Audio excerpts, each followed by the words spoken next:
Let the truth be told. Giving all praises and giving all honor and glory to the Most High. You understand? It's another episode of Let the Truth Be Told podcast. Man, I miss y'all in the chat. I miss y'all. I miss, you know what I'm saying, my elder, you know what I'm saying, Shemaiah. Phineas YG's about to hop up on here in a second. We got a lot to cover and talk about, y'all, dealing with these, dealing with the, what we're seeing as far as prophecy, you know what I'm saying, Right. unfolding. We got my brother Phineas YG. He's getting ready to come in right now. But Shemaiah, Elder Shemaiah, go ahead and you know what I'm saying, and let the chat and let them know how you feeling. How you feeling, brother? I'm doing great. I'm feeling good. It's nice to be amongst my brothers and amongst my people out there in the radio ways and the podcast ways. We out about to bring another Let the Truth Be Told podcast. We're going to talk about the current events and things that's going on amongst our people. And hey, it's time for us to awaken. It's time for us to declare who we are according to our Shemitic bloodline, Hebrew ethnicity, and Yasharalite nationality, and also more importantly, making that connection with the divine I am in us according to our consciousness. So be it. Hallelujah. Hallelujah, hallelujah. And like I said, we got Phineas YG, right? Popping in a little late, right? But right on time at the same time. You feel me? He's getting himself together. You know what I'm saying? Let me give a shout out to the chat real quick, and we're gonna let my brother Phineas, you know what I'm saying, go in. I want to say shout out, you know what I'm saying, to Earth Healing Angel. We love you. That's my auntie right there.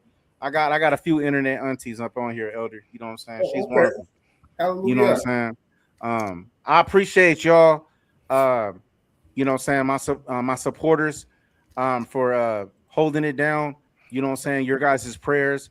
As you guys know, you know what I'm saying, I want to say, you know what I'm saying, rest in life, rest in peace, you know what I'm saying, to my brother Gideon, a dear friend of mine. So I want to say, you know what I'm saying, shout out to y'all, shout out to Earth Healing Angel, right? Major shout out to Gates of Zion, my affiliation. You understand? You feel me?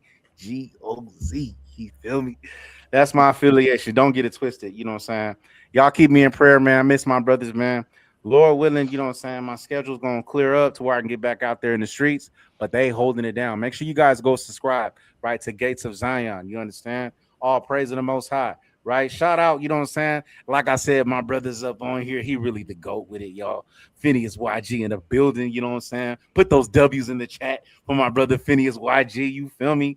And all praise to the most high. Shout out to Gracie Israel, D5C, right?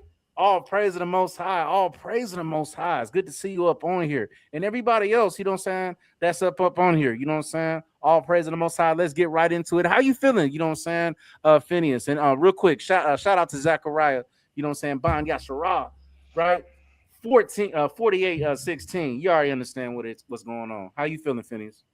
Man, I'm wonderful, man. I am wonderful. I am wonderful.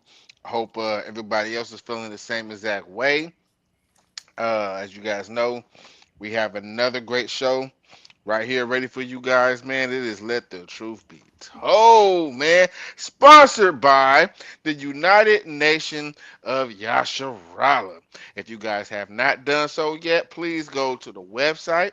Check out the website. It should Zampac. Okay. Oh wait, Please. no, my bad. Hold on. Thanks for reminding me, bro. My bad. If y'all want the website, make sure, right, you guys go and hold on, slack it. There it is, right there. There it is. Make sure you hit Hallelujah. the website, check us out, and also go ahead and support the brother man and get that Zam pack as well. You know what I'm saying? Get this Zam pack. You know what I mean? Oh. But yeah, Yeah. check the website out, Mhm. man. Check us out. You know what I'm saying? We got a lot of stuff up there, and see what you can do to help to build our nation, man. Because this is our nation, your nation, one nation under the Most High Yahweh, man. So here he is, man. Elder, kick us off. All praises. Well, it's been a lot going on circulating in the news today, dealing with our people and the so-called "quote unquote" black church. We Mhm. don't leave no stone unturned. We'll talk about the fallacies dealing with any religion, because contrary to popular belief, religion is man-made. Religion Right. and doctrine is man-made. That was not made by the Most High Almighty Yahweh. Unfortunately, when people hear the word scripture or read certain keywords that's mentioned in the scripture, their mind automatically gravitates towards religion and doctrine. That's because we've been taught from that perspective through the European concepts and the watered down version of Christianity that has taken over our overstanding according to who we are as a people. So right now we're getting ready to jump right on in. We're gonna lift the skirts over our heads and look at the exposure on how we acting in the Christian church. Hey, look at TD Snakes, and I forgot how to pronounce this other pastor's name, Uric or something like that, bro. Look how they holding hands, like follow the yellow brick road, follow the yellow brick road, follow the yellow brick road. Look at that, that's crazy, ain't it? Right. Let's get right into this, y'all. Y'all know it's Let the Truth Be Told podcast, man. Check this out. Watch the disturbing things these pastors do in church, and then watch what this pastor does. Astray, with him I stay. The weapon is children of what day. I know every anthem like a thief in the night. I know them all. Keep the beat going. Hold on, real quick. I gotta pause that real quick. I know every ad lib, the beat and all. Keep it going. That's if that don't scream cultural appropriation, I don't know. Right. It's like he was excited, Elder, because he didn't caught the beat, and he's trying to show off. You know what I'm saying, to his quote unquote black friends. He know how to step his feet now. Keep the beat going. I'm clapping. I'm praising. I feel like I just snorted cocaine or something. I'm so excited. And I never did that before. Whoa, wait. Jenny, you hear that? Why'd you hear that? Yeah. Hold on. Chat, did y'all hear that? I know you fucking lying. No, he ain't lying. Let's rewind back. And I never did that before. For the record. Hold on. He probably high right now. Bro, he high, bro. I was just snorted cocaine or something. I'm so excited. And wait. Hold on. Here we go. I feel like I just snorted cocaine or something. I'm so excited. And I never did that before. For the record. Wait. Hold on, y'all. He said, I never did that before. Then he looked at the camera and his eyes look real cocaine-ish. For the record. Look at his eyes, y'all. For the record. Right. Okay. Looking like Hulk Hogan on stage. Let's get to the video. For the record. Social media, don't you be saying this, that you're equal with God. What's the matter with you? Come on. Your ugly, nasty self. Equal with God. I like to start with something funny, and I heard about these three pastors. Each tell the area that we struggle in the most, our greatest sin, so we can pray for each other. The first pastor said, I have a problem with gambling. Sometimes I sneak out at night and gamble. The second pastor said, I'm ashamed to admit this, but I have a problem with cheating. I hardly ever pay my taxes. The third pastor sat there silently. They waited and waited. They said, we are not leaving until you tell us your greatest sin. He said, all right, my greatest sin is gossiping, and I can't wait to get off this boat. If I can tell you to go back and you still hanging there with me, when I get ready to give my glory, you got it! Somebody holler, I want it! All we like sheep had gone astray. Each of us had turned to his own way, but God laid upon him the iniquity of us all. And Christ died for sin once for all, the just for the unjust. And God imputes our sinfulness to him, and he nails our sinfulness to the tree. And Christ dies and raises again on the third day for our justification. We're not just saved from the penalty of sin. We're not just saved from the power of sin, but one day we're glorified and saved from the very presence of sin. That's the gospel that we preach. That's the gospel that we need. And that's the gospel that's more than enough. Some pastors care more about entertainment than the Bible and should resign. Subscribe for more videos like this. I agree. How you feel, Elder? You know, it's just showing how they have used the Christian, so quote unquote Christian church as a mechanism for entertainment. We go there to be entertained for the most part, you know. And unfortunately, I remember back when I was attending many years and many moons ago, attending a Christian church, and I would select the church based upon who played the best music. I think I mentioned that before. You mentioned that, right? You know, whoever had the best music, that's where I was going. Now they have not only music, but theatrics. And we're going to see that in some other videos that we're going to play. These pastors flying out on stage in lifts and everything. It's crazy. And just the messaging that they're delivering really keeps us, for the most part, asleep. And we haven't gotten anything to really show us who we are as a people, to get us out of that whole mindset of religion and doctrine and into knowing who we are as a people. How long are we going to do the same thing expecting different results? How many times and how often have we gone to church and we're still in the same position that we are today? The church has existed in the United States for over 100 years. Black churches have been in existence for that long. But what difference has it made in our Black communities? Tell me. If I go to an urban city here in Detroit, I can drive down many city blocks and see over 30 churches on one block in 1 or 2 square miles. But the neighborhood is the worst neighborhood ever. How do we describe that? How do we explain that? What does that mean? No, that's a great point, because I'm glad you brought that up.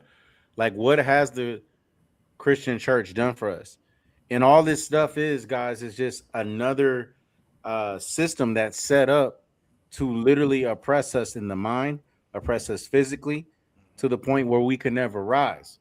And so it's funny that you brought that out, right? Phineas has shared this with me, as you guys see here, right? Dealing with the story about Kevin Strickland. This is in 1979. It says Kevin Strickland was convicted of a triple murder in Kansas City, Missouri, which is where Phineas resides, at the age of 18. He spent the next 43 years of his life in prison for a crime he didn't commit, making him one of the longest wrongfully imprisoned individuals in U.S. history. His story stands as one of the most heartbreaking and glaring examples of the flaws in the American criminal justice system. And this same American criminal justice system is also behind all religion, man-made religion, including Christianity, to keep us in a trap. It says that Strickland's conviction was based almost entirely on the testimony of one witness, who later recanted and admitted she had been pressured into identifying him.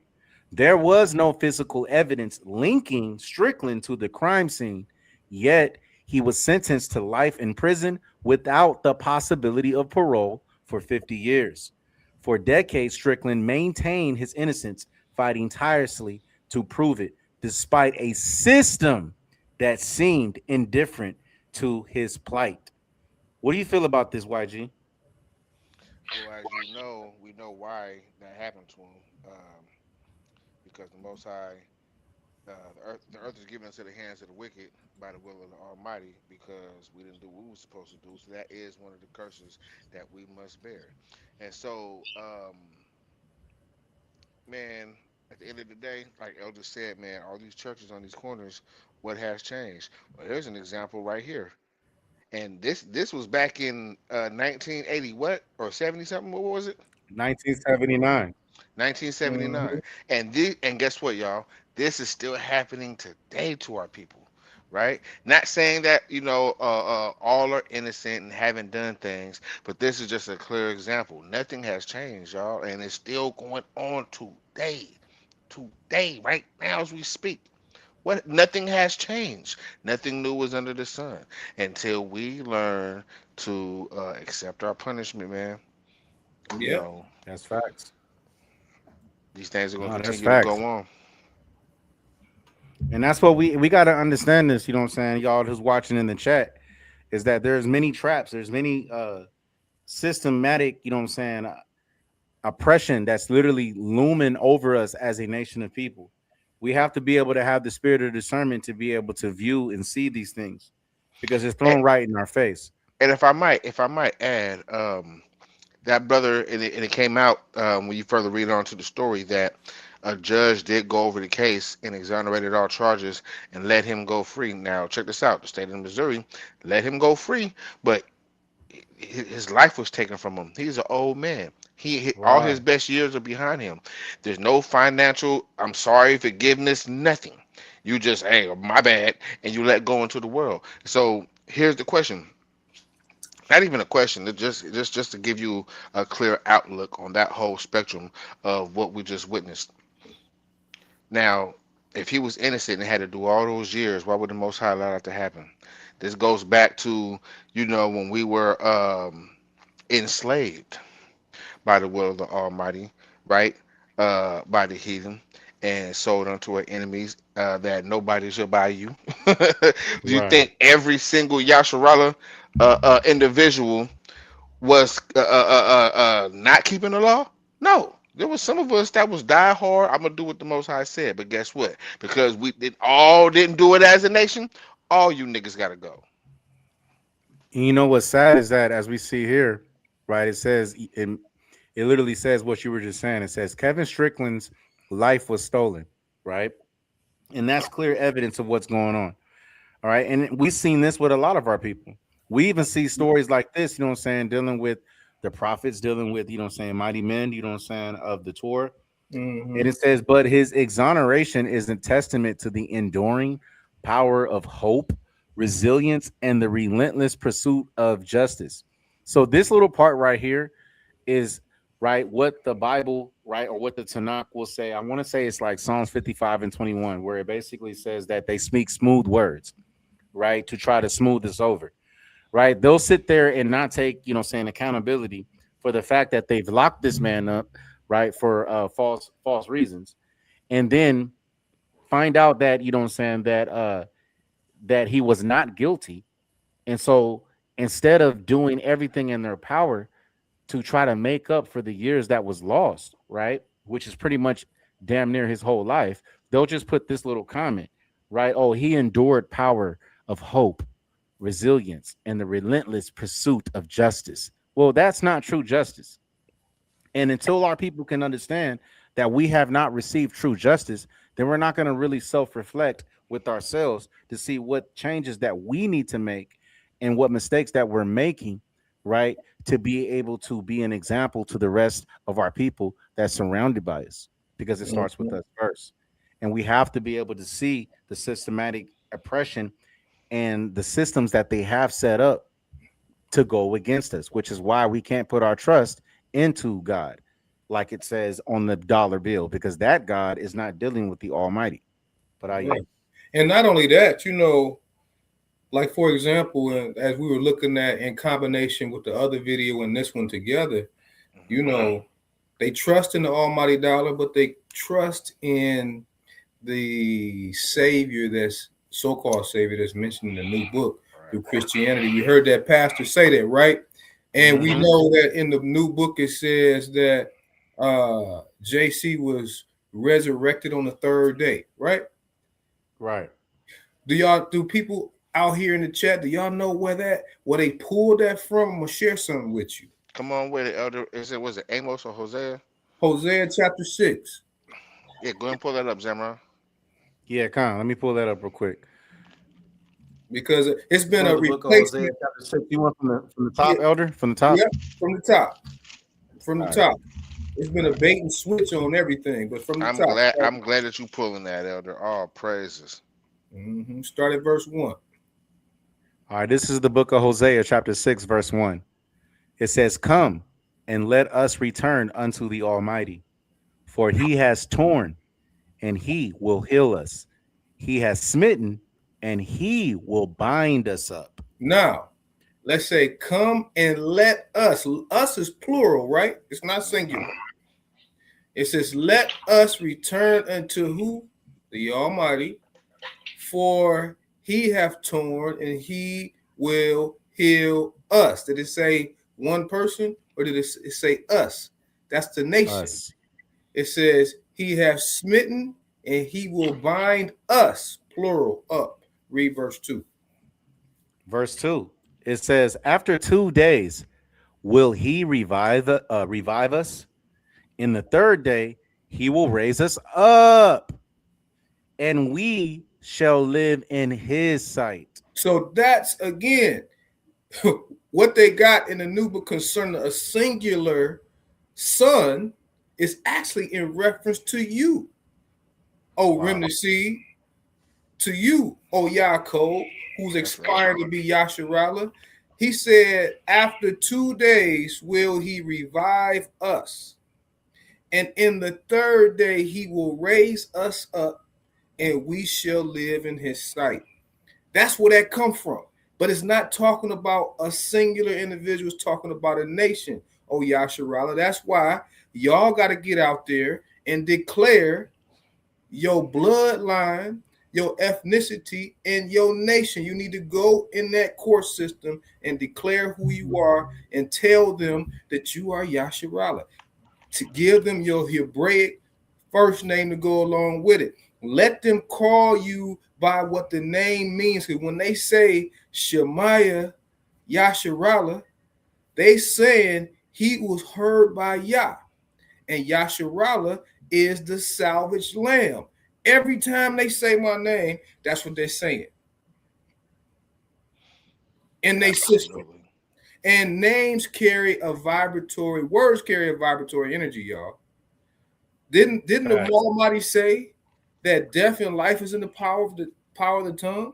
Power of the tongue, yeah. So in order to command your energy using your divine wisdom, go in there and make them do it. Put it on the record. Make them speak the name of salvation upon you each and every time they say your name. Hallelujah. And hallelujah. It's funny. Go ahead, YG. Real quick, to land back off of Elder, man, just like we just read that story on our beloved brother that crime that he didn't commit, but he has spent over 40 years in the prison system, man, back in 79. And just to land back on what Elder just brought out, why this keep on happening to us. I want to stay right here where we at. I just want to bring out 3 scriptures, if I may. Jump down to verse 6 and verse 7 and read that, and then we're gonna go to chapter 7, verse 13. All right, sounds good. This is Hosea chapter 6, verse 6 through 7. It says, "For I desired mercy and not sacrifice, and the knowledge of God more than burnt offerings. But they, like men, have transgressed the covenant. There have they dealt treacherously against me." Mm-hmm. So, Hosea. Go ahead, Elder. So in verse 6 it says, "For I desire mercy and not sacrifice, and the knowledge of the Almighty more than burnt offering." Do anybody know why the sacrifices was imputed in the nation? Come on, Elder. It was because of our transgression. It was because of our filthiness. Now, let's not think that we're not filthy today, but we don't have a high priest today. Okay, we are in the punishment phase of the covenant. The covenant still exists. That's why you in captivity. It's just that you in the punishment phase. But while you in the punishment phase, you can't act like you not off punishment. What would you do if you put your child on punishment and then he go and turn his TV on and go outside like he not on punishment? Oh shit! I'm about to send him to military school. Get him out of my crib. And just because he not in your house, he at a neighbor's house or your auntie house, so he gonna go turn on the TV and go outside. That's the same thing that Yasharallah do when we in captivity, calling ourselves keeping Shabbats and feast days. We in somebody else's house acting though we at home, and we not at home. It's just as simple as that. 100%. I love the way you brought that out, Elder. Go to chapter 7 and read verse 13 for us. Sounds good. This is Hosea chapter 7, verse 13. It says, woe unto them, for they have fled from me, destruction unto them, because they have transgressed against me, though I have redeemed them, yet they have spoken lies against me. So it was Yahuwah, the Most High Almighty, I am our power and strength, that redeemed us from Egypt. Why are we turning around giving our praise and worship to another? It's a good question. It's a good question. Good question. If you bailed your child out of jail and you spent your $5,000 to get him out of jail, and he going to the neighbor saying thank you, what you gonna do? That's what our people do every single year on December 25th. They Hey, thank Santa Claus, you know what I'm saying? Then the parents be sitting there mad. Like, nigga, I bought those presents. Like, well, bro, why you got the Christmas tree up? You giving it out to Santa. and they do it every time on when they go to church. Yep. Most of the time, when they, not all, but a lot of them giving their praise to JC, but not all. Yeah. So I want to get that disclaimer, because this is let the truth be told. We know that everybody don't fit in the paradigm, even though religion itself is man-made. We know there are some good people that's in the Christian doctrine. Heck, a lot of us came out of it ourselves, so we can't act like we didn't come from that. You know, Right. I'm glad you said that. Right. Because we understand at the end of the day, man, that, you know, in Jeremiah 31 and 31, all the way through 34, a new covenant has to be established, to where it literally specifically says that the reason why that the new covenant is going to be established is so that no man will teach his neighbor or his brother, saying, to know the Almighty, which clearly goes to show, guys, that we have to be humble in this thing, because no matter how much knowledge that the Most High bestows upon us, we don't know everything. We see even the wisest man in the Bible dealing with Solomon literally says, I want to say in Ecclesiastes, let me share this real quick. Let me get this real quick. Salakia. It just hit my spirit. I want to say it's Ecclesiastes 8 and 17. It's been a while since I brought this out. It's Ecclesiastes chapter 8, verse 17. I want to get this in the NLT, right? So this is Ecclesiastes chapter 8, verse 17. It says, I realize that no one can discover everything God is doing, the Almighty is doing under the sun. Not even the wisest people discover everything, no matter what they claim. So we got to keep in perspective, right? We also see in Jeremiah chapter 8, right? I want to say verse 8, it says, how can you say we are wise because we have the word of the Almighty, when your teachers have twisted it by writing lies? And when you look at this, right, in the King James version, right, this is actually scribes, okay, which is the writers, right, of the entirety of what we have of the modern day Bible. So when we see Jeremiah chapter 8, verse 8 again in the King James version, it says, how do ye say we are wise, and the law of the Almighty is with us, right? Which is what Elder was going into, right? And how our people have it in their minds, right, that we can keep certain laws that are land-based, right? When you're talking about ceremonial laws, when you're talking about sacrificial laws, when you're talking about, those major 4 laws. Now, we know we can do moral laws and things of that nature, but it says, lo, certainly in vain made he it. The pen of the what? Of the scribes is in vain. So this is why it's very important, right? Like what we're doing here at Let the Truth Be Told, right? Also what my brothers are doing, you know what I'm saying, and GOZ, right, is to get down to the truth of the matter. We have to be honest with ourselves, right, and accept of our punishment. Part of the punishment is that the Most High allowed some of our scribes, you know what I'm saying, to have the spirit to write lies here in this Torah, Tanakh, and you know what I'm saying, and we definitely know there's lies all in the New Testament. So you have to be able to understand the foundation. And if you understand the foundation, which the root of that foundation, right, is dealing with the Torah, as far as how we dealt with each other as a nation, then we know what we need to do moving forward so that we can see that again. And I didn't mean to ramble too long, but that was just on my spirit. That's cool. That's great, because the point is too is that It was never about religion and doctrine when it came to the word of Yah. We had the kingship, the priesthood, and the prophets. That's where they got the executive, judicial, and legislative branches of government today. It was about government. So we have to focus and change our paradigm to thinking about government when we think about the word of the Almighty. But go ahead. That's right. All right, so this is a video, Elder. You sent this to me. I haven't checked this out yet. We're gonna check it out together. So I'm checking this out live along with y'all. I don't know if you remember this, Elder, that you sent me. You want to be this is but this was like one of those videos where I found and I saw it was like a aha moment, because a lot of times you've heard me say that they call the Native Americans in the United States Indian. And we hear a lot of our people say, oh, I'm Indian, I'm this and that. You know, and that term Indian was a term that was used incorrectly upon the people that was here natively.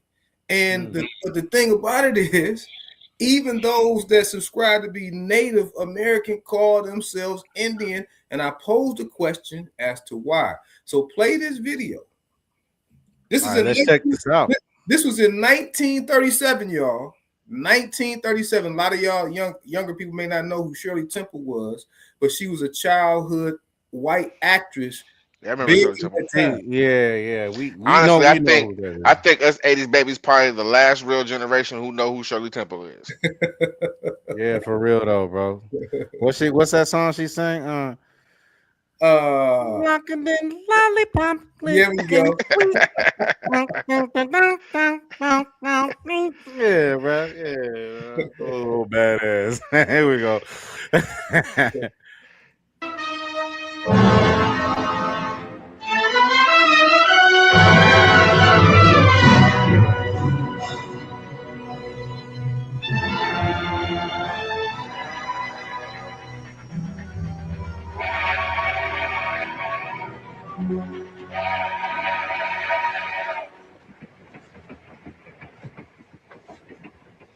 But Mommy, if we're in India, where are all the Indians? They're not the same kind of Indians we have in America, darling. What kind are they then? These are the real Indians.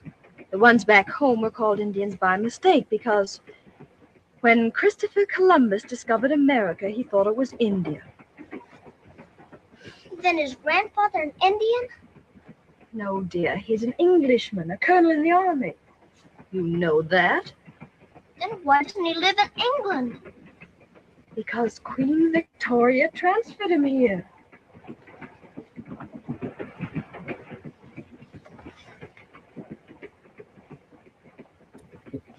Will we live right in grandfather's house? Why, of course. Then we won't have to worry anymore about the butcher and the grocerman? No, darling. Too bad we didn't get acquainted with grandfather sooner.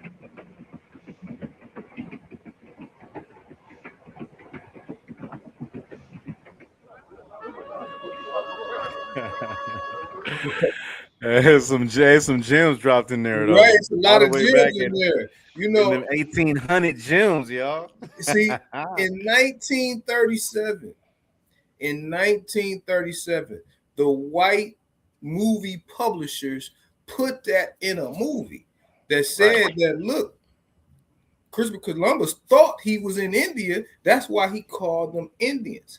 And my question is, why even does the Native American embrace that name too? I'll give you a sidebar to that. It's just like probably why we embrace African American. Yep. It's for small little gifts, like what we see in Ecclesiastes 7:7, where a gift will destroy the heart, right? Surely oppression maketh the wise man mad, but a gift destroyeth the heart. Well, that second part, right? What is the gift that destroyed us as a heart? You just brought it up, Elder. Like, why did they accept, you know what I'm saying, to go with that term? All right, well, we just gonna give y'all some reservations, you know what I'm saying, and some casinos, you know what I'm saying. Y'all gonna keep money rolling in. We're gonna make sure y'all got your own medical, your own education, right, and things of that nature. Nobody's gonna touch you, right? Whatever happens in your guys' reservation is what happens. That's on your guys' doing, right? Something that we don't have, you know what I'm saying, as black people, right? Quote unquote black people, right? Yasharala, right? And then you have, you know what I'm saying? And so with that, and then with us, right? What did they do with us? Well, we want you guys to, you know, to take in the name African American. These bywords, you know, right? These proverbs and bywords that we see that was placed on us. We want you guys to accept, right, that the coons, right, and the Uncle Toms that we're paying behind the scenes, you know what I'm saying, buku dollars to present them on the TV screen, to have them represent what we feel, what we want your culture to represent. We want you guys to, you know what I'm saying, to gravitate towards that. And if you guys gravitate towards that, we're going to give you gifts like Section 8, low income, EBT, you know, things of that nature, HBCUs, you know, and we kind of look at these things and we think that, you know what I'm saying, that we're living in a great country and the country is really about us, but they're not. And Well- you have shows like this, like what we just watched, that were giving us the clues way back then. It just goes to show how blinded we are and how much propaganda and you know what I'm saying, and what's the word I'm looking for, but how much is just, you know what I'm saying, how we don't even see it. But No, absolutely. But you know, I agree with you. But you know, the Section 8 and the housing and all that really started in like the late 60s. You know what I'm saying, going into the early 70s. And Jesse, I think it was Jesse Jackson, he and Reverend, I don't know why they call him Reverend Al Sharpton, they might have been paid, who knows. But they was, you know, complaining to the folks, talking about, we getting tired of being called niggas. We getting tired of being called Afro-Americans. We don't want to be called that no more. We want to be called African-American. And they did that and Jesse Jackson actually did that publicly on TV during the coalition speech. You remember that, Elder? Exactly. I That was in don't 81 or 82 or something like that. No, actually, I don't remember the speech, but I do know that the term African American became official. You can correct me if I'm wrong on this, Elder, but I want to say it was 1984, the year I was born, or 85. Yeah, no, it was so, 84, I believe. Yeah, because we transitioned from Negro. Come on. To and then we went to colored. Okay. And then from and then there to Afro-American. From color to Afro-American, which Afro-American, and then African-American. Right. Yeah, so it was a transition. But see, it's just like I know y'all, I know Zamran, you like Mexican food, right? You know, and me too. I can't help it. Me too. I can't help it. So when y'all eating refried beans, that's what happened to us. We got refried over and over. Hey, and real quick, you know? And my people, if you love Mexican food, stop eating the damn refried beans. It's made with pork lard. It is. And then even before that, those terms came up. Look, you know, like I hear a lot of our people today. We talked about this on the podcast real quick before we go to the next video. We talked about how our people are subscribing to be indigenous to this land, right? From before the European. Now, we need to understand, and be aware how the quote unquote people came from Africa, how they ended up in the United States. The slave ship didn't come directly to the U.S. It's called the transatlantic slave trade because it's triangular. They left the west coast of Africa. If you put a boat on the west coast of Africa and just let it go out, a sailboat, where is it going to go? Without a motor. It's going to go to the Caribbean. So the navigation wind took the boats to the Caribbean when they left the shores of Alkebulan and brought them down there to Haiti, Jamaica, Colombia, what they call Puerto Rico. All those places is where we ended up at. And then from there, we transitioned up to the United States. And here's the thing. If you go to the Caribbean, them people down there know they came from Africa. The Jamaicans know it. The Haitians know it. The Colombians know it. Even the Puerto Ricans know it. They all know that they came from Africa. But we, for some reason, disassociate ourselves, some of us, and say we indigenous to here. Now, I'm not going to say that some black people were here. Some Africans were here, but the question is, not question, but the fact is, not all black people are the same, just like not all white people are the same. So how do you know which brand of black person you come from that would have been native to this land prior to the European? And they're not absolutely native. They were just here before the European. But I digress. We can go over to the but that's a great point though, Elder, because when you look at just the history of just human beings, period, we definitely see, right, that melanin, you know what I'm saying? It was a melanated people, right, that were created on this earth first. There's no way that you know what I'm saying, can just have people that without melanin, right, be created on this earth during the time where the sun was shining at all the time. You know what I'm saying? We didn't even have rain as far as what we've seen, you know what I'm saying, in the Torah. And so, so when you're dealing with the bloodline and when you're dealing like you said, right, this is why we need to humble ourselves down and go off the spirit, because we got some of our people, you know what I'm saying, that look like us, and they bloodline can, you know what I'm saying, go back to a Chinese man. They actually might be Chinese based on their father's, you know what I'm saying, bloodline. You never know. And not only that, it's just like, okay, most people don't know that there are different kinds of white people. Most people just say all white people are Caucasian. That's not true. The Caucasians come from the Caucasus Mountains, which is in between the Caspian Sea and the Black Sea. That's a particular white person. Then you have Anglo-Saxon. Anglo-Saxon, right. Brits. You have the Brits. You have the Slavics. You have the Germanic people. All of them are different kinds of white people, but they're not the same. And if you look at them really closely, you can tell the difference. Yeah, you can. Like, even modern day, like there's a lot of Ukrainians over here that have moved over here to the Pacific Northwest, over here in the Seattle area. And I can definitely tell like a difference between a Ukrainian, right, and a Russian, which is funny. You know what I'm saying? I can tell a difference between, I can tell who's German. I can tell who's Irish. Like Irish, you know, they have a unique look to themselves.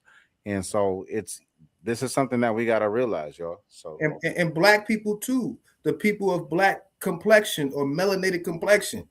Ham had sons. He had Canaan, Put, Mizraim, and they were different. And if you really do your research and looking at who they are today, they are different. They don't carry Negro blood. But when you look at the great sea navigators like Mansa Musa, sent people over to the United States well before the European, well before, and it's documented proof. So that means that there were Hamitic people in the United States. Yes, they did come over here, okay? But that doesn't mean that they were Negro. That's a different kind of black person. We need to understand that, you know. That's right. So let's get into some current events as far as dealing with, you know what I'm saying, politics, rumors of World War III, things that we've been seeing, you know what I'm saying, brewing up for some years now. But it's really, really starting to overflow as far as, you know what I'm saying, what we've been seeing over the past year. So let's dive into some few videos. Right, let's get your guys' thoughts. Right, we're gonna get the elders' thoughts. We're gonna get Phineas YG's thoughts. Right, my thoughts on this. Check this out. It says breaking news: Russia warns U.S. starting World War III over Greenland. All right, if you guys haven't been paying attention, you got Trump that's literally on a mission to take over Greenland, and we're gonna get into this, why this is important for the United States and what they're trying to do. Right. So today it appears we are living in backwards world where Russia is urging the United States to show restraint and to not pick on smaller nations because they could risk us going to World War III and having global conflict with the U.S. versus NATO. And he's saying this is all over Greenland, Russia, that is. And they're saying that the United States should not pick on smaller nations. So today, January 17, 2026, we are living in backwards world. Take a look at the latest headlines so you can see it for yourself. Russia warns Donald Trump that he will trigger the end of the world if he snatches Greenland. Now, this happens as tensions rise between Russia and the West. One Russian official has warned that all-out war could break out if Trump plans to take over Greenland, and he actually goes through with it. He is saying that we're going to be sparking World War III here. Take a look. Now, Donald Trump will cause World War III as the world warns that it'll be the end as we know it, with tensions rising. This actually coming out from Donald Tusk, the Prime Minister of Poland. So we have various nations now warning about what is happening as we're seeing things escalate with Greenland. And take a look, breaking news coming out today, actually just a little while ago. NATO members are going to be facing tariffs increasing to 25% until Greenland purchase deal is struck. Trump is saying, I'm going to strike you all with tariffs until I get Greenland. We're going to make a deal, whether you like it or not. And that is, and real quick, and as you guys been seeing, this has been the spirit that Trump has been exhorting and has been expressing since he's his second time in office. Right? He was a little bit more he was a little bit less than what we're seeing this second time around. And a lot of this has to do with prophecy, because prophecy is speeding up. And the thing is, and I want you to elaborate too, Elder and YG, but my thoughts on this is that, a lot of this is brewing up as far as Trump trying to really take over a lot of these lands, is because of the simple fact that these other nations, like what we see prophesied in the Tanakh, they're not depending on the U.S. anymore. They're actually linking up and forming their own alliances, which they're generating their own type of currency, which is something that we've gone into in previous episodes. And so to now, we're at the time period that the currency of the United States is not worth anything anymore. And so when the United States have been using this currency, right, the US dollar, to get their sources and their resources, right, as far as oil, gasoline, things of that nature, gold, things of that nature, over here to the United States. Now these other nations are turning their head around and turning the other way, right, and ignoring the United States, to where it now puts Donald Trump and the government, the Republican and the Democratic Party and the Electoral College and the Illuminati and all, it forces them to literally go into a warlike mindset, to where you're either going to get down or you're going to lay down. But this is what I'm getting from this. I don't know. What do you feel about this, Elder? What do you feel about this, YG? Well, finish. Go ahead, and I'll come in after you. Man, hey, Trump done turned into Suge Knight. Trump done turned into 1996 Suge Knight. He done went out to New York like Suge did, holding up Death Row East posters. We taking over. You know what I'm saying? But hey, all jokes aside though, this is all nothing but a stage play, y'all. Let's not forget that who wrote this New Testament? They're acting it out and letting you know play by play. What people don't realize is, it is said in right here in our history book, man, the so-called Bible, man. It's written right here in our book that the devil has to tell you the truth, and he can only work in accordance of what the Most High allows him to do, right? And so you can't understand what a trumpet is if you don't understand what the last trumpet is. Right. And Trump is that piece. And so good word, Phineas. And I'm gonna just to say something about it, because there's a lot to unpack about this. But one thing that we must know is that the United States itself has been on a downgrade for several years financially in its financial power. So when we see Trump going after Venezuela, going after Iran, going after Greenland, going after Canada, it's a grab. Okay, they need to continue to prop up the financial system of the United States. So as you said, Zamran and Phineas, he's deboing that. How do you go to Venezuela, take their president, bring him to the United States, and hold him under U.S. law? That would be an act of war if somebody did that to the United States or to any country that had any might. That would be an act of automatic war, no questions asked. It's just that Venezuela does not have the military might to do so. So therefore, the United States bullied him like that. Now, I guarantee you they're not going to do Russia or China, somebody that got some sort of military force that could be an opposition. They're not going to do that. But it's not about that. It's about the oil. It's about the oil. It's about the propping up of the currency, which is the reason why he's doing that. So, yes, you know, it's like it's we looking at it, and yes, he's being a renegade. He's doing all of that kind of stuff. And somebody said, yes, Babylon is falling. This is Imash Sharala. This is he's new to the channel. I've seen him in the chat. Shout out to you. We welcome you, you know what I'm saying, to Let the Truth Be Told podcast. We love you, you know what I'm saying. We appreciate you being here, you know what I'm saying, and engaging in the chat section. But go ahead, Elder. So the thing is that in order for Babylon to fall, do we really understand what that means? That means that the whole governmental structural system worldwide must fall. Why am I saying that? That's not just pertaining to the United States. That's not just pertaining to Europe. That's pertaining to everywhere. I've been to Al-Kibalan itself. I've been to Africa. Do you know the governmental structure of Africa is still predicated on the European conquest? There's only one country in Al-Kibalan today that has its original name outside of the European conquest, and that's Ethiopia. Really? I didn't know that. Oh, speaking of Ethiopia, please forgive me for cutting you off, Elder. If you guys don't even realize that Ethiopia right now is saying they are in the year they are in Salakia sister. This is Sister Shara from Detroit. Shout out to Detroit in the house. You feel me? Oh, yeah. The D in the building.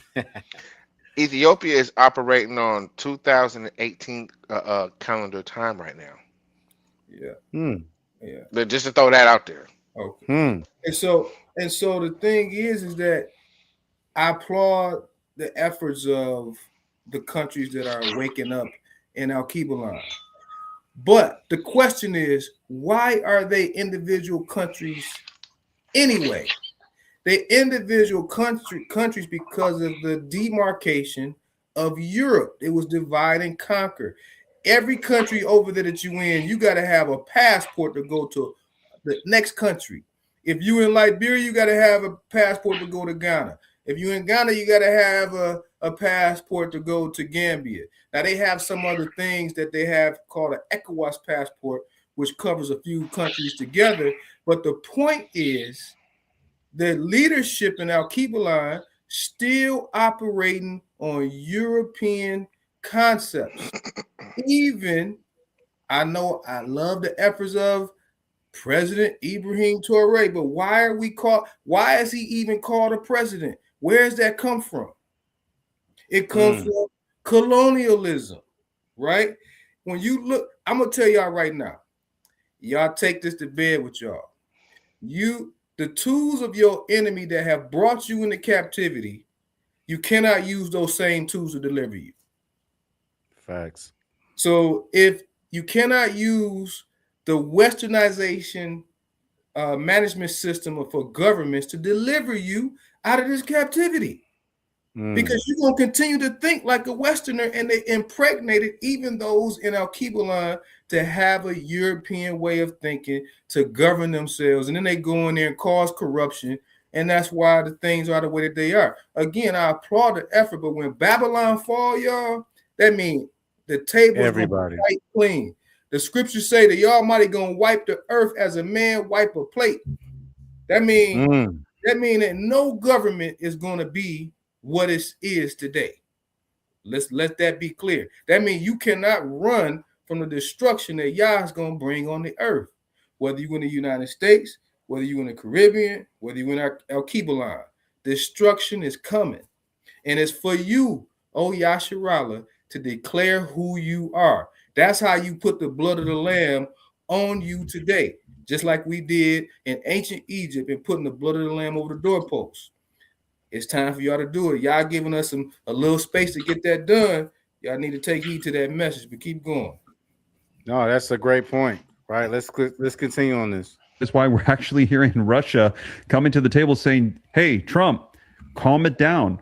You're going to cause global conflict. We are hearing that there are warnings urging the United States to calm down as Donald Trump is saying we need to take Greenland. Now, here's the thing. Let me know your thoughts. He is saying that Russia has an invested interest in Greenland along with China. And that is the reason why they are using this rhetoric saying that the United States is going to cause World War III conflict with NATO, because Trump is saying if we do not take it, he is saying, listen, if the United States does not take full control of Greenland and the Arctic, we are in a bad strategic position, and Russia and China are going to take over it, and they are going to gain the advantage to eventually compromise the United States. So he is saying that this is putting America first, that we need this for security purposes. He is saying it is essential that we do this, and we do it now. And he is saying that he is willing to do it for the safety and security of the United States. Right. So today it appears we are living in back. This is key. Right. I'm going to bring this out real quick, Elder. I got a few verses I want to bring out as far as what he just said, because the involvement, guys, of Russia and China combined is actually prophecy. Right. Mm-hmm. However, what do you want to put it? Right. I'm going to go to the book. I want to say it's the book of Ezekiel. It could be Ezekiel 38. Let me see. So in Ezekiel chapter 38, all right, you got a prophecy about Gog and future invasion of Israel. Now, Gog is dealing with an actual land, as far as when it says the land of Magog, as we see here in Ezekiel 38, verse 2. It says, Son of man, set thy face against Gog, the land of Magog. When you look at the ancient biblical map, right, of the land of Magog, it's actually dealing with the modern day land of Russia. Okay. Absolutely. Yep. It says the chief prince of Meshach and Tubal, a prophecy against him. So just like there's prophecies not only that's been placed against us as Yasharallah, as far as curses, as far as our exile and our captivity, there are also prophecies that are set against these other nations. The reason being, guys, is because the Most High uses war. The Most High uses war as a shift to bring in the new and next power. And you can see this all throughout history. So in verse 3, it says, and say, thus said the Lord God, behold, I am against thee, O Gog, the chief prince of Meshach and Tubal. So the Most High has a beef, guys, right, and an ought against this entire landmass, okay? It says, and I will turn thee back and put hooks into thy jaws, and I will bring thee forth in all thine army, horses and horsemen, all of them clothed with all sorts of armor, even a great company with buckler and shield, and all of them handling swords. Now, this is key. This is dealing with, right, when we're reading the Bible, right, there's a lot of...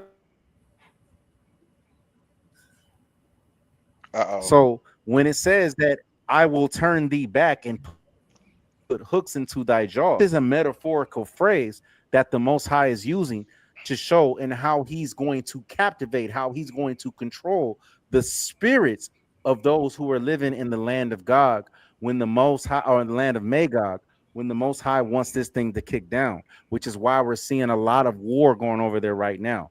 So the Most High has put a hook into the jaws of the people of Russia, of the people of China, all those people that are living in those areas, because it says even a great company with buckler and shields, all of them handling swords. Now it goes into the list of the company that's along with the land of Magog.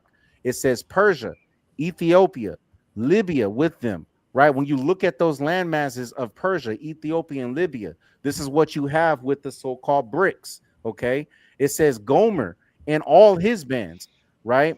The house of Togarma of the North Quarters and all his bands and many people with thee. So the war right now, even though statistics is showing that Russia is losing that war to the Ukrainians, at the end of the day, right, the land of the Ukrainians is in the same land of the land of Magog. So eventually, whatever the Most High decides to have the actual leader of this coalition, just know that it's coming out of that landmass. It says, be thou prepared, for thyself, thou and all thy company that are assembled unto thee, and be thou a guard unto them. And it says, after many days thou shalt be visited. In the latter years thou shalt come into the land that is brought back from the sword and is gathered out of many people against the mountains of Yasharallah, which have been always waste, but it is brought forth out of the nations, and they shall dwell safely, all of them. So it is prophesied. We already see through other scriptures, right, in the Torah and in the Tanakh, that it's prophesied that modern day Babylon, right, is going to be destroyed, which is why you're seeing a World War III, like somebody said in the comments, that World War III has already been started a long time ago. And so right now, the Most High is putting the hooks into the jaws of the people that are living over there in the land of Magog to turn up war, which is why you're seeing, right, what we see in Joel chapter 3 and how the Most High is stirring this thing up so that he can save the chosen remnant of Yasharallah, to the point that these other nations, right, this new coalition that we're reading here in Ezekiel 38 is going to see that Yasharallah is saved, and to the point that after they've taken down America, they're going to come at us next.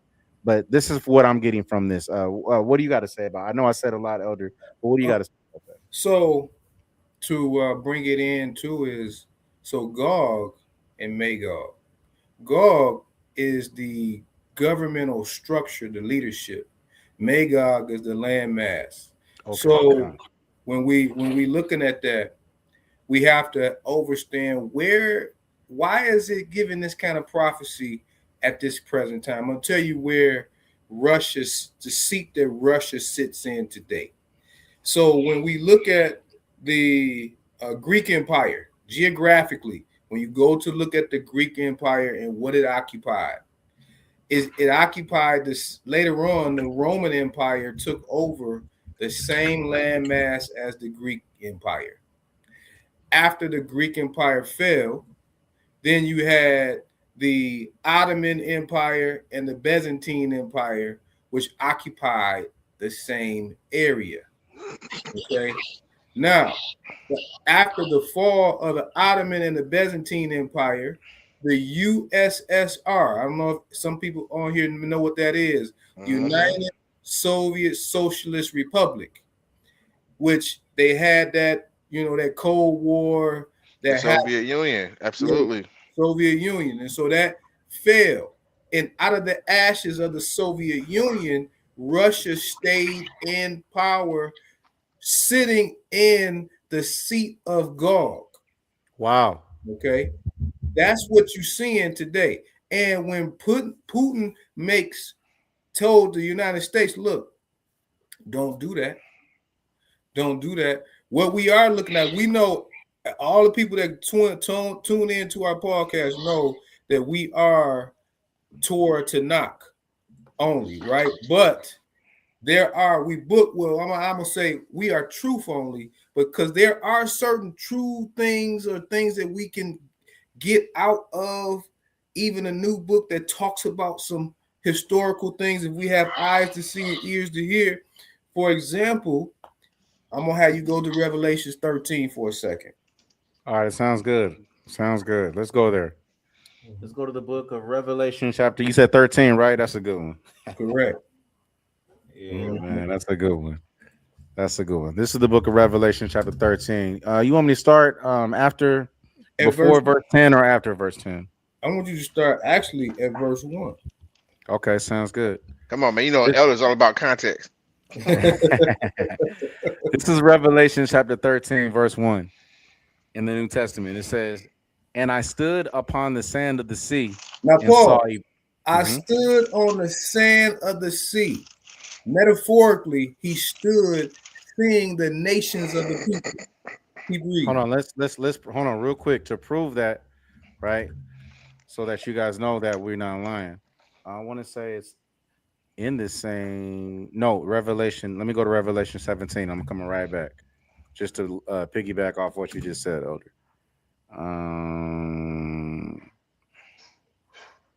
So look at this, y'all. This is Revelation. Where is it at?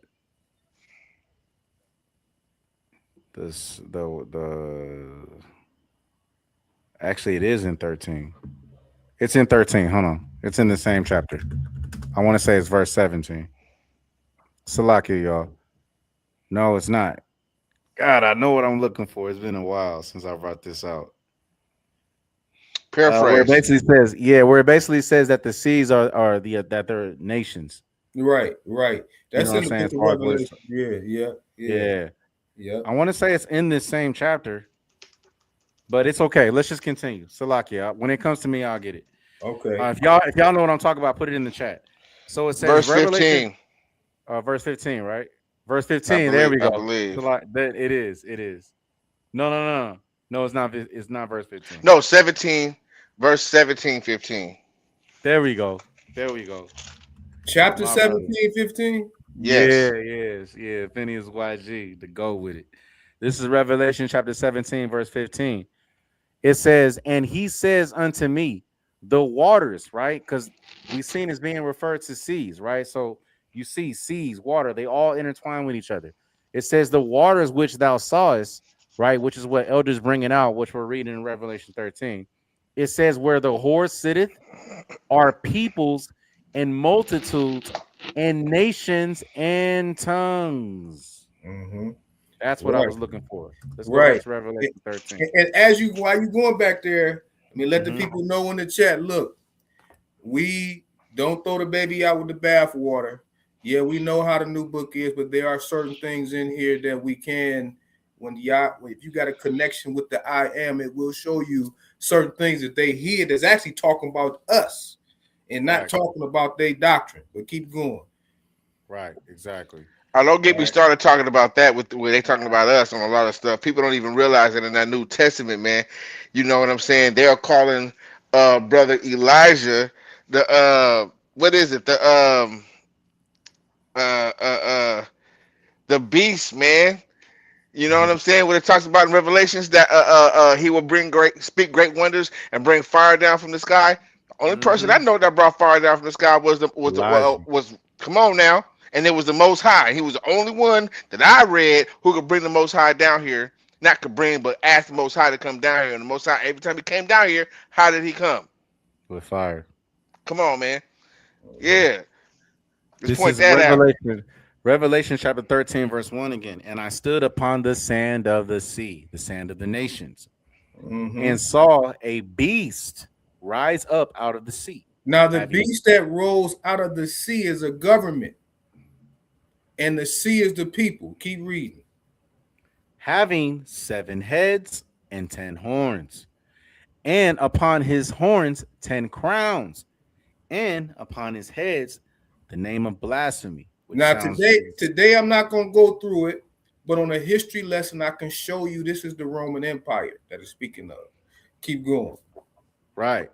Which are now formed into your modern day NATO. In the EU. In modern day Russia, yeah, and now the thing is where we're so the modern day Russians is the Roman Empire, but there's a difference between the beast and the dragon that gave the beast his power. But keep reading. Yeah, I think we talked about that in the past. You know what I'm saying? For you guys who ain't caught up to us yet, man, the dragon is China, y'all. Keep. That's interesting. Verse 2. And the beast which I saw was like unto a leopard, and his feet were as the feet of a bear. Come on, wait, stop right there. That's way too much meat. Well, please give it to him, please. Well, when you're looking at the leopard, you're looking at the Greeks, okay? Yep. And then when you're getting into the bear, what country represents the bear today? Russia. Right. And his mouth as the mouth of a lion. Now, how does a lion speak? It roars, right? That's right. Right. So when we looking at, then it goes on to say, and the dragon gave him his power and his seat and great authority. Now, in one instance, yes, it can be China, but also remember, y'all, we talking about powers of the unseen that you see. When y'all realize that when the Almighty said, don't look upon the nations on how they serve their gods, he meant that literally. There are other gods. That's why the Almighty, when you say Almighty, that means that Yahuwah is the Almighty over the other mighty ones. When you say Most High, that means that there are other high ones, but He's the Most High. And when this is a great point too, because I'm glad that Yaz, my judge, brought this up, because we're going over Revelation, right? But the foundation of what the scribes, you know what I'm saying, got to put in Revelation, a lot of that foundation comes from Daniel, as far as dealing with the vision that he got, as far as dealing with the statue. Right. And so, and he understood by book. He understood Yirmiyahu. That's right. You know? So he understood the vision that he got. And that's a whole nother thing. We talked about this before about the abomination that make it desolate don't actually have nothing to do with this. The abomination that make it desolate happened way before that. That's about during the Maccabean period, which when we go through that, it don't have nothing to do with this right here. I figured that. I'm glad you brought that out. That's a whole other thing. Hey, and quick, go ahead, Phineas. For my brothers and sisters who don't know, Elder's talking about with Yirmiyahu, you know what I'm saying? It's Jeremiah. Right. Gotta let them know. Right. You know what I'm saying? They ain't We gotta let them know. Talking about Jeremiah, brother. My bad. they not ready for them ebonics. Right. Well, actually, Jeremiah is the actually, they're not ready for the truth. They're right, because Yirmiyahu was his real name, but we said Jeremiah according to the English term that we tongue that we've been under. Let's call it layman's terms. Hey, shalom to you, sister. We appreciate you for being up on here. Make sure you hit that like, share, and subscribe. We love to see you back up on here every single Sunday, you know what I'm saying, at the same time for Let the Truth Be Told podcast. Y'all put a W in the chat, you know what I'm saying, for our sister, man. First time on the channel, you know what I'm saying. Says she enjoyed herself, you know what I'm saying, spending time with us today, you know what I'm saying. Put those W's in the chat for our sister. All praise to the Most High and Him alone. Salaki. Hallelujah. Well, go ahead, keep going. So it says, verse 2, it says, and the beast which I saw was like unto a leopard, and his feet were as the feet of a bear, and his mouth as the mouth of a lion. And the dragon gave him his power and his seat and great authority. And I saw one of his heads as it were wounded to death, and his deadly wound was healed, and all the world wondered after the beast. And they worshiped the dragon, which gave power unto the beast, and they worshiped the beast, saying, who is like unto the beast, who is able to make war with him. I see where you making the little ties with China, Phineas. And there was given unto him a mouth speaking great things and blasphemies, and power was given unto him to continue 42 months. Okay, so what happens is, because it say 42 months, and when they go into the prophecy of Daniel, sometimes they mistakenly place this there, but we can show you with history that Daniel was talking about a whole nother prophecy. Really going, that's going into years, you know. And but the point is today, you know, we want to just read a little bit out of here. But the thing is that when you start taking your mind out of religion and out of doctrine, and when you're reading, you focus on knowing who people are, knowing timing, and knowing the place of prophecy. You got to know the place, the people, and the time. When you know that, then you can properly place what is prophecy in the word of the Almighty for a particular people. So when we're looking at this thing, when we're looking at how Russia is coming up, right? It is the last standing seat of the Greek and the Roman and the Ottoman and the Byzantine Empire. Now, when we're looking at the United States, okay, they have their trinity, y'all. The trinity of the United States is, look, the United States is Mashiach. The king is the Great Britain, and its prophet is, guess what? The Vatican. That's the world church that's recognized by everybody. I don't care what country it is. When the Pope come on the scene, the world is paying attention to it. Why is that? Now, notice the Pope is out of Rome, but you got to connect the dots. Russia is sitting in the seat, the last seat of the Roman Empire. That's a great point. That is a great point. So when you start to analyze geopolitical movements and how things connect, then you can start to see how these pieces fit together. But again, we're gonna have to do a show about all of that, because we have to go and uncover and look at some history and put stuff on the board so people can see what we're talking about. But just wanted to let people know that stop reading the book like it's a religious book. Even though we don't deal with the new book from a perception of how they gravitate to a savior and all that kind of stuff, there's some things that you can take with you. Don't throw out the whole baby with the bathwater when you read right. it. Right. We just not dealing with, the whole, blood sacrifice, human sacrifice, man. You know what I'm saying? Baptism, all that. Baptisms, you know what I'm saying? Self-appointed savior that the Most High did not appoint. You know what I'm saying? That type stuff, man. You the Mashiach. Y'all chasing y'all tail, family. The Almighty called forth Yasharallah to be the salvation of the earth. But you have to get back in that seat. You got a seat too. Just like Russia and all of them got a seat that they sit in, that the dragon gave them the power. Guess who give you the power, Yasharallah, when you sit Talk about it. That's us, Elder. That's right.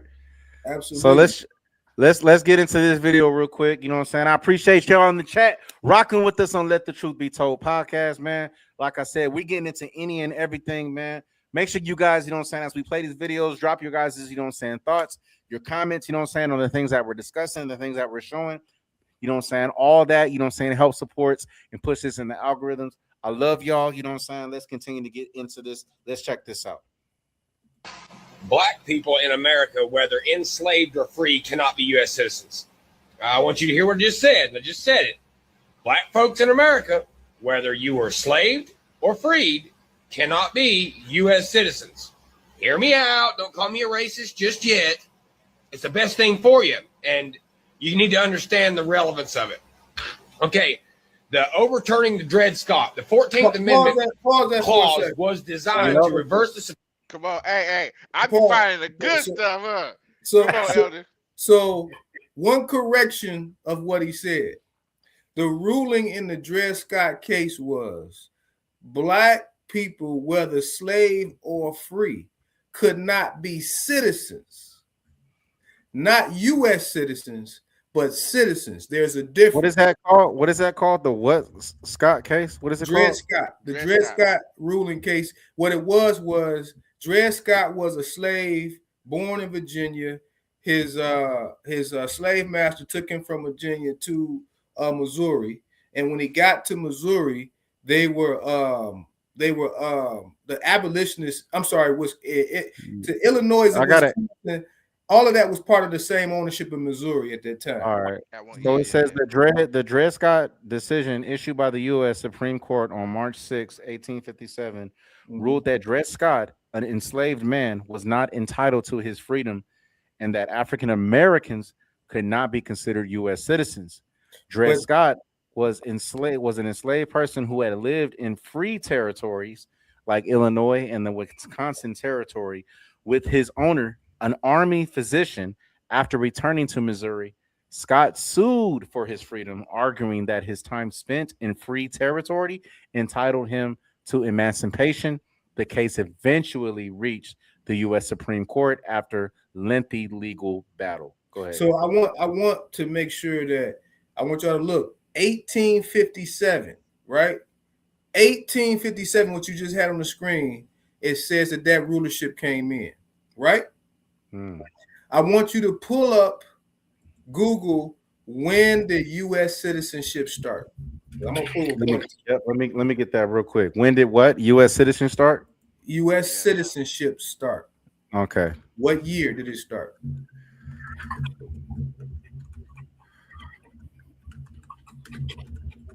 I love that Elder, man. He don't be playing no games. He don't play no games, y'all. Yeah, I'm over here like a secretary. All right, here we go. So look at this, y'all. So we got 1790. It says that the U.S. Let me get this off the screen real quick. It says that the U.S. citizenship began with the Naturalization Act of 1790, which established the first rules for granting national citizenship to quote unquote free white people. This act marked the start of a formal pathway to citizenship in the United States. Over time, that's key. It marked the pathway, but keep reading because the year of U.S. citizenship was later. Keep going. It says that it start a formal pathway to citizenship, Slovakia, in the United States. Over time, access to citizenship has expanded, including the provision of birthright citizenship starting in 1868. Okay, 1868. 1868 was when the U.S. citizenship started. The ruling in the Dred Scott case was 1857.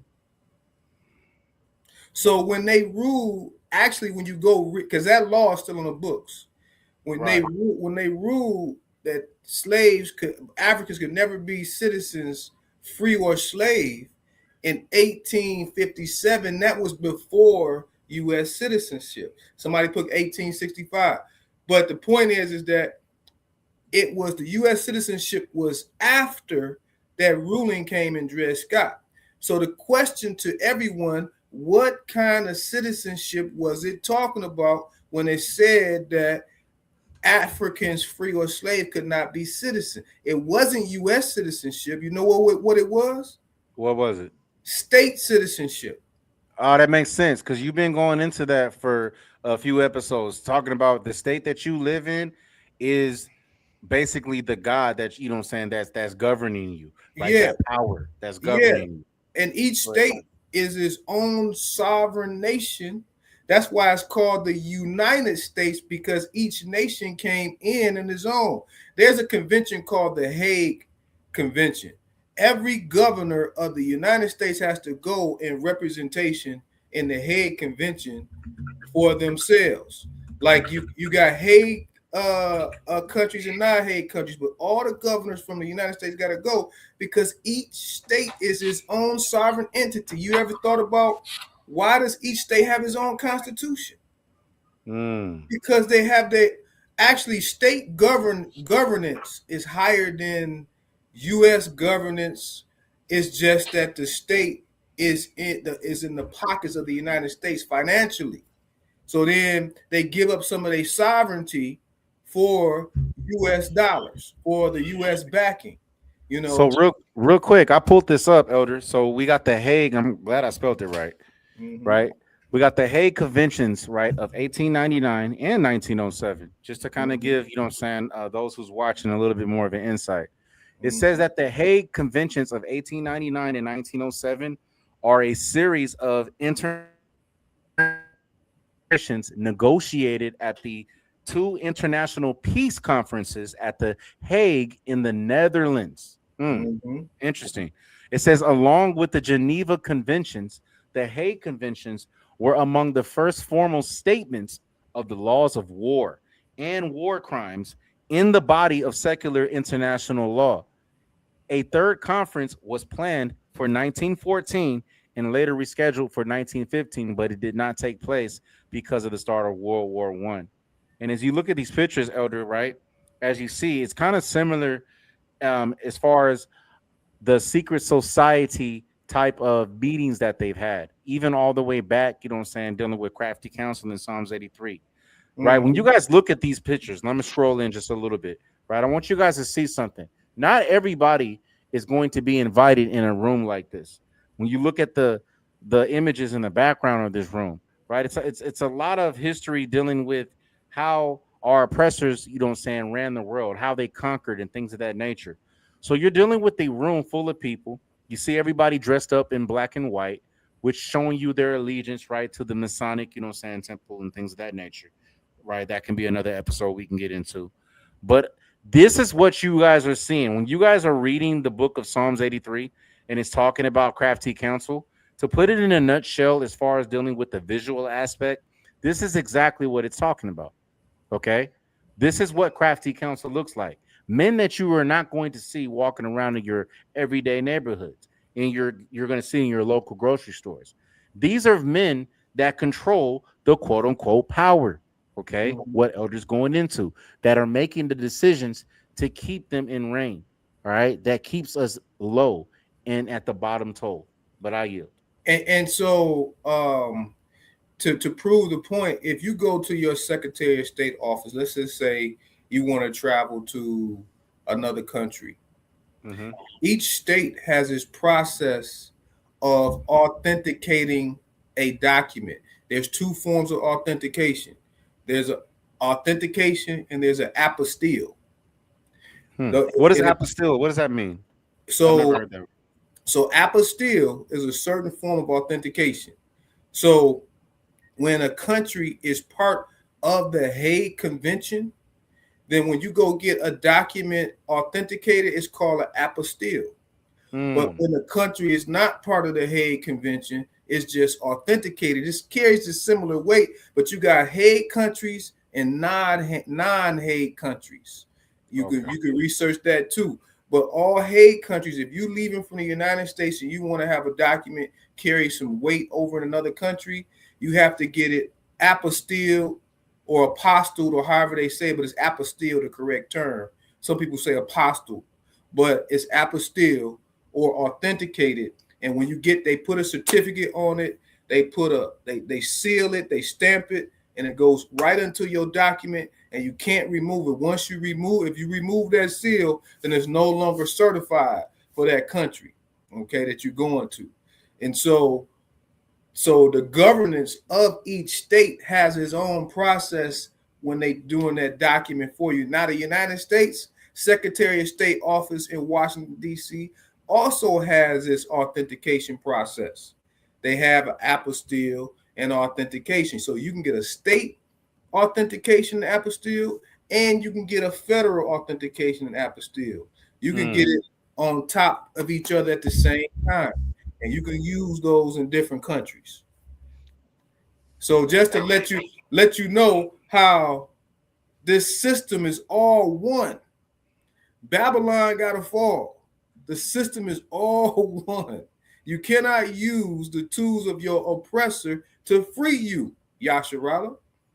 We got to put down the power of the enemy, whether it be religion, whether it be politics, all this stuff it's going to fall away. So I saw somebody in the chat say, so are y'all brothers promoting us going somewhere else? Look, when Yah pull the trigger, just like he did in ancient Egypt, and he give a shout out, and whoever he sent forth to speak, Yasharala, it's time to go. Y'all better listen.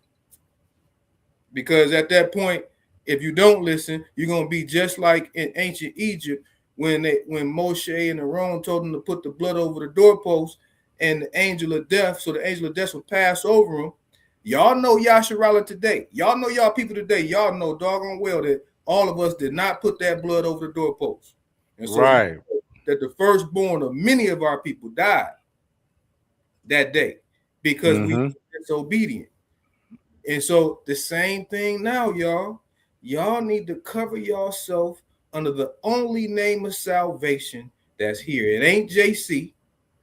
It's not Allah. It's your bloodline, ethnic, and national identity. Okay? You need to go and declare it in the system of man. We always talking about that we Yasharalites or we Hebrews and we doing all these praises and going to Shabbat service and feast day keeping and all of that. But the same person is Joseph Clark at work. But you Moshe ben Yehuda when you at your service. You know what I'm saying? That's a double-minded man who's unstable in all his ways. When we gonna stop reading the scripture and be the scripture? Come on now. That's some bars. Bars. When you gonna stop Come on. Hey, y'all Oh, put a W in okay. the chat for my elder, man. Put those W's That in the was chat for the hard. elder. I'm clipping that, elder. I'm about to make that a short. All that you just said. That bars. Woo-wee. Elder dropping his knowledge, y'all. So let's get back to this video. All praise to the Most High and Him alone. Supreme Court's decision in 1857, Dred Scott versus Stanford, decision which held that black people, whether enslaved or free, could not be U.S. citizens. The 14th Amendment ensured citizenship for formerly enslaved people and their descendants.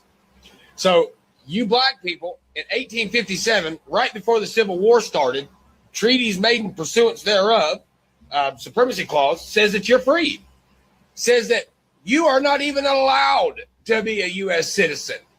And I know most people says, oh, I am a U.S. citizen. Oh, you don't want to be. Because as a U.S. citizen, your government is your creator and you're under their rules and jurisdiction. Now, the reason that they said this is that we've been telling y'all this for a minute. Y'all got to Exactly. hear it from the white boy. Man, we've been telling y'all this for a minute. Yeah, you know, hey, you know they gotta hear it from the white boy. You know what the scriptures say. You know what I'm saying? Let me pull this up real quick. Just in case y'all didn't know. Real quick, 2 seconds. This ain't gonna take me long. This is one of my favorites, bro. You know what I'm saying? Let's get the book of Sirach. I want to say chapter 13. All right, let's go to verse 23. It says, when a rich man speaketh, every man holdeth his tongue. And look what he says, y'all. They extol it to the clouds. But if the poor man speaks, they say, what fellow is this? Like, what nigga? Who is this nigga? And if he stumble, they will help to overthrow him. Salakia, go ahead. Well, you know, the thing is, as long as y'all going out there, you can tell us all day that you Yasharala, but y'all putting on y'all driver's license and everything that you U.S. citizen. You don't even bear the last name, the name that the Almighty gave you as a nation. On your driver's license, you Suzette Jackson or John Clark, and you're gonna give us the excuse and say, hey, y'all know who I am. It ain't about what y'all know. It's about your enemy knowing who you are. Elder, I'm gonna text you when we get done with this. I'm gonna text you some new first and last names of white people names. You know what I'm saying? We're gonna work. Give me some new ones because I always be saying the same. Hey, look. Hey, we got Williams, Jackson, all of that. Wilson, I know you. And just pick one. You know, we got names like Stryker. You know, Yeah. Cody. You know, Right. we got last names like Stravinsky. Right. Wiener Snitchell. Hey, look. Whippy. Look at YG. Whippy Goldberg. Her last name is Goldberg. Hey, only Goldberg I know is the wrestler from WCW. Right. But Goldberg is an Ashkenazi name. Goldberg is an Ashkenazi name. You know what I'm saying? Oh, that's really? I didn't know that. Yeah, that's an Ashkenazi Goldberg. That's one of their names. You know. But shout out to my brother Bez. My brother Bez said we gonna help you out, Elder. The thing is that, but if you subscribing to be African American, U.S. citizens, as the man said, that's your God is the one who gave you that name, and we all at this present time, Yah said, and he did not lie, and his word don't come back void. You gonna serve your enemies and your God and their gods. So why you keeping your so-called Shabbats and feast days, going to church on Sunday, going to the mosque, whatever, Yasharala, y'all still serving the gods of this land. Y'all serving the state, y'all serving the city that you live in, and I want you to prove me wrong because I guarantee you go and get that license, that driver's license from the state. You paying your taxes. You doing all that stuff in homage to the authority.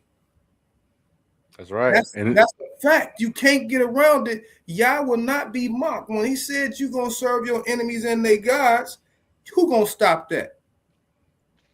Nobody. In actuality, he made that a law as part of your punishment.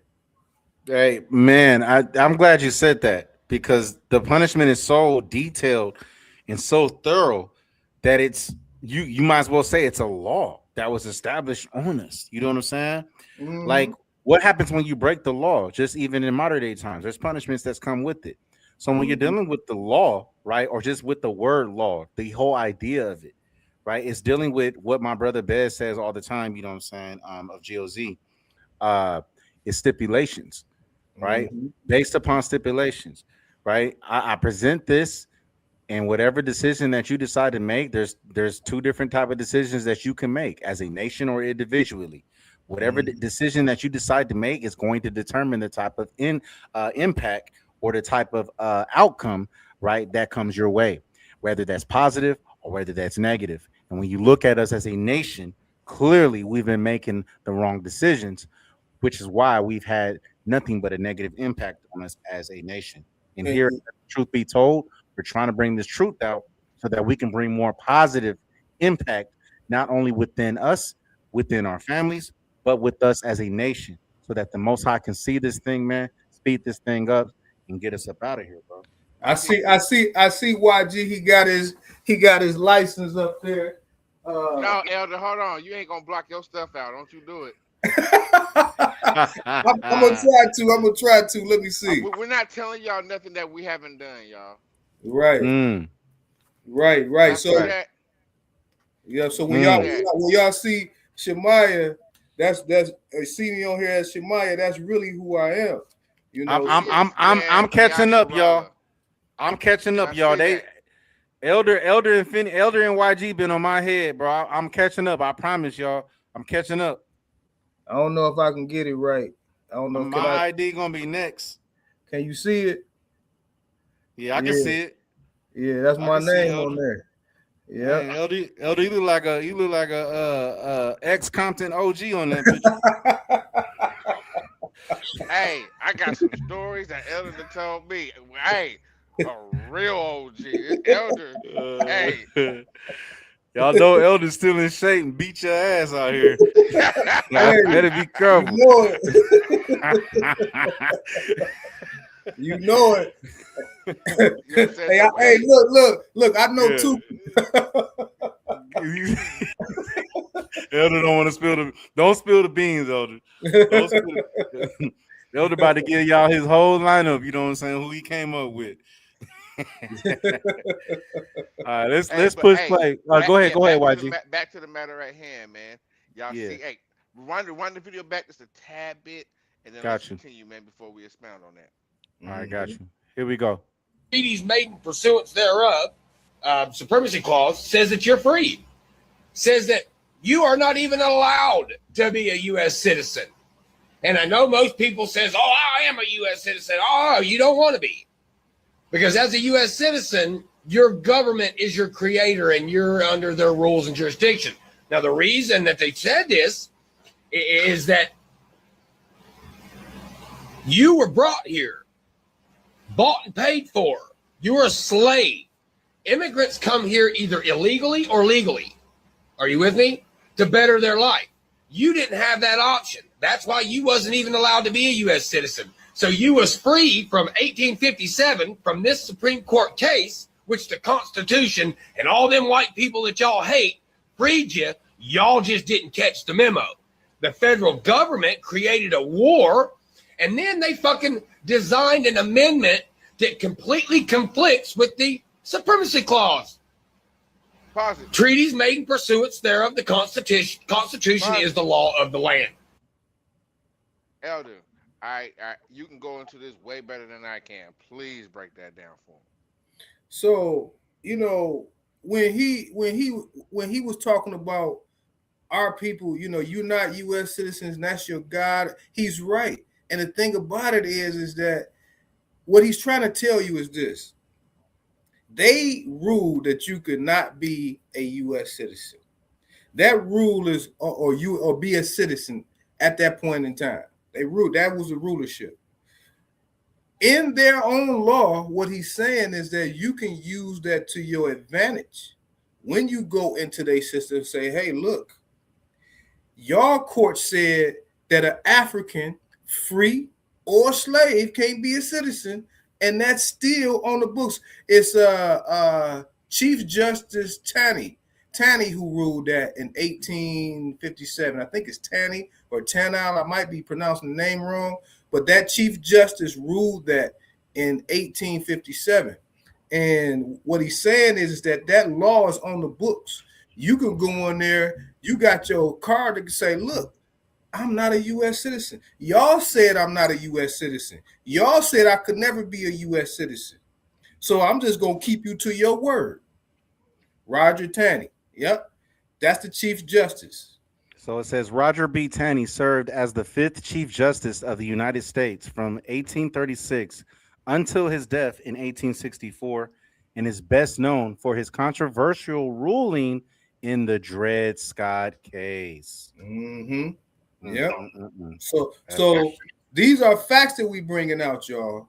These are facts that we discussing. This is not something that we taking off the hip.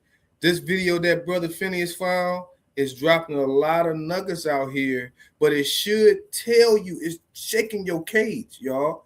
Since y'all want to listen to the white man, he telling you, go and declare who you are. If you're not a U.S. citizen, then you need to declare who you are, period. Can you expound on when he said that then they went and made? Hold on, real quick. Y'all keep going to give me 2 seconds. I gotta go. Bring my daughter to my baby mom. Okay. All right. Go ahead. All right. Not some. Can you expound on when he said that they made? What did he say? They made amendments that conflicted with the law. Oh, okay. So that's what he's talking about here, is that when the Chief Justice ruled that you could not be a citizen, then they made the 13th and 14th and 15th Amendment that conflicted with the ruling that Chief Justice Taney made in 1857. So it's a conflicting law on the table. That's why when you running around saying that you're a U.S. citizen, and what he's saying is that them amendments that they added later conflicts with the rulership that the U.S. government made. Something that's that everybody understood. That's just like in certain states, marijuana is illegal, or certain states it is legal, or the United States government say it's illegal. So you got conflicting laws across the board. Same thing with carrying a concealed pistol. You know, they got a right to bear arms, but in Illinois you can't carry a concealed or carry open carry. But you got a U.S. law to say you got a right to bear arms, but they tell you in Illinois state you can't do that. Yeah, it is. It's just confusion, and that's why we living in modern day Babylon, the land of confusion, y'all. Babel. You understand? Let's continue. Conflicts with the Supremacy Clause. Treaties made in pursuance thereof, the Constitution is the law of the land. All right, not something that the bar registry puts forward and condemns as unconstitutional. So, constitutional hillbilly here. You black people, you need to go back and read that, because the 14th Amendment says that you're admitting that you're slaves or you're descendants of slaves. If you're not allowed to be a U.S. citizen as a black person before the Civil War, you were getting ready to be freed. You understand that? Right. Black people in America, whether Now let's look at this real quick. I just pulled this up. Let's look at this real quick. Let's look at this 14th Amendment. All right, let me scroll in just a tad bit. All right, it says in section 1, we're not going to go over this whole thing, just probably section 1. It says all persons born or naturalized in the United, hold on, let me share this, Salakia. All persons born or naturalized in the United States and subject to the jurisdiction thereof are citizens of the United States and of the state wherein they reside. No state shall make or enforce any law which shall abridge the privileges or immunities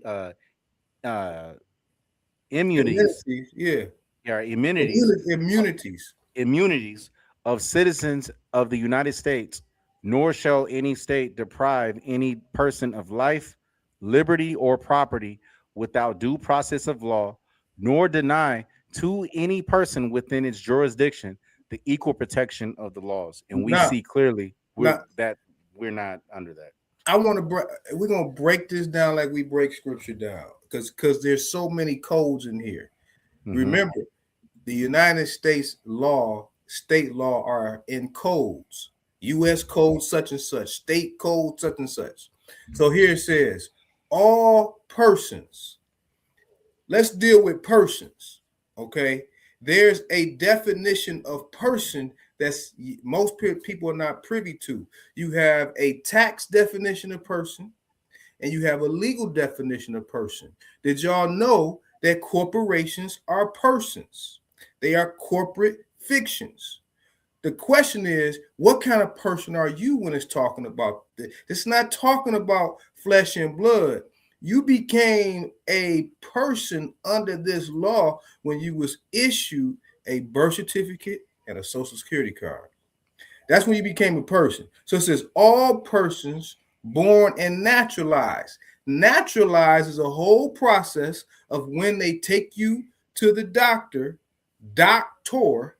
So because you a vessel traveling at sea by way of your mother, and she go to the doctor. Notice a ship docks at a dock, right?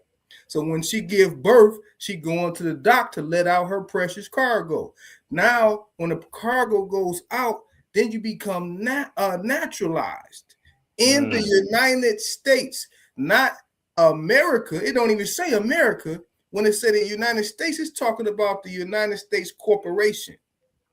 Go back up to that top real quick. Hey, man, wait a minute. Hey, I need some W's in the chat. I don't know if y'all catching all that. He just dropping gems and giving bars everywhere. W's in the chat for my elder Shemaiah, man. I need to see them W's in the chat. Oh my goodness. I hope y'all catching this. And so the United States that you see here is a corporate fiction. The United States operates under trust law. It's a trust, and everybody born that becomes naturalized in the United States bears a social security number and a birth certificate. Okay, that's how you naturalized by documentation here. You have a bond on you at that point. You are a literal bond servant more than you was on the plantation. Today, you got the bond, the U.S. bond on you, okay? And so under the United States SIC or corporation, that's what you answer to. So your body, you walking around, you got this fleshly body, but it don't deal with the body. It deal with paper. For example, you can go to a police officer. They could be looking at you dead in the face, see you, and say, where's your identification? Why do they do that? They do that because they gotta see the paper that make you naturalized. Wow. Okay. It don't matter. It don't matter. They talking to the flesh and blood person. That don't mean nothing. What means something to them is what's on that paper. So it says, see, we in the matrix and don't know it. It says, and subject to the jurisdiction thereof. So when you subject to jurisdiction, that means you subject to an authority. Remember the shows before, a God is an authority. That's right, Elder. You're going to serve their enemy and their gods. And it says, are citizens of the United States. That's the God, the ultimate, one of the ultimate gods under this pecking order, because you got the city authority, state authority, or county authority, state authority, and federal authority. You answer to all of them. But because the other gods are in bed with the United States, you ultimately answer to the United States. And it says, and other states wherein thy reside. So it changed state. It don't even say state citizenships anymore. They changed state citizenship terminology to state residence. You became a resident of the state because they want to hide the fact about state citizenship. Then it says, no state shall make or enforce any law which shall abridge the privileges. Wait a minute. What's a privilege, y'all? A privilege is something that you could be given. It could be taken away. Right. So it's a privilege for you. It says it can't abridge privileges, but that means that, look, all the stuff that you got that they give you can be taken away. That's facts. By your God, okay? And it says, or immunities. That's, again, another word for privileges of citizens of the United States, nor shall any state deprive any person of life, liberty, or property. But notice it says any person. It's not even talking about the flesh and blood, y'all. It's talking about who you are on paper. This is why it's important for you to go to their system and declare who you are on paper. Period. Wow. And then that makes sense. That's a great point, right? On paper. Because when you're looking at ICE and how they've been moving, right? We're seeing how they're moving recently to the point that now we seen they were moving at first. They're looking at skin tone, right? They're looking at, you know what I'm saying, at the nationality, you know what I'm saying, by face value. Okay. Even though we know that we have a lot of so-called, you know what I'm saying, Native or Latinos, you know what I'm saying, and Hispanics that are actually here, you know what I'm saying, legally based off of paper, like what you were talking about. Okay.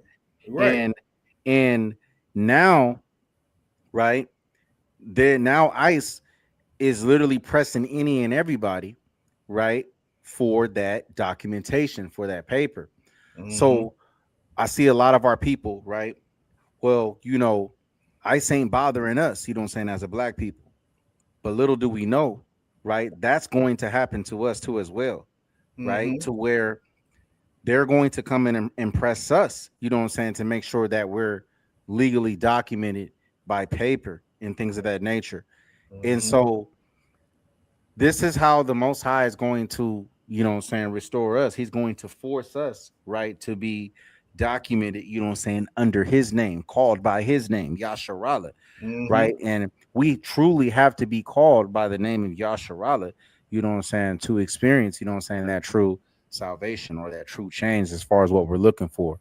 So when Elder and Phineas are talking about what they've been pushing here on Let the Truth Be Told podcast, as far as, you know, name change, that's just one of many things, because action is what's going to, has how we're going to see change.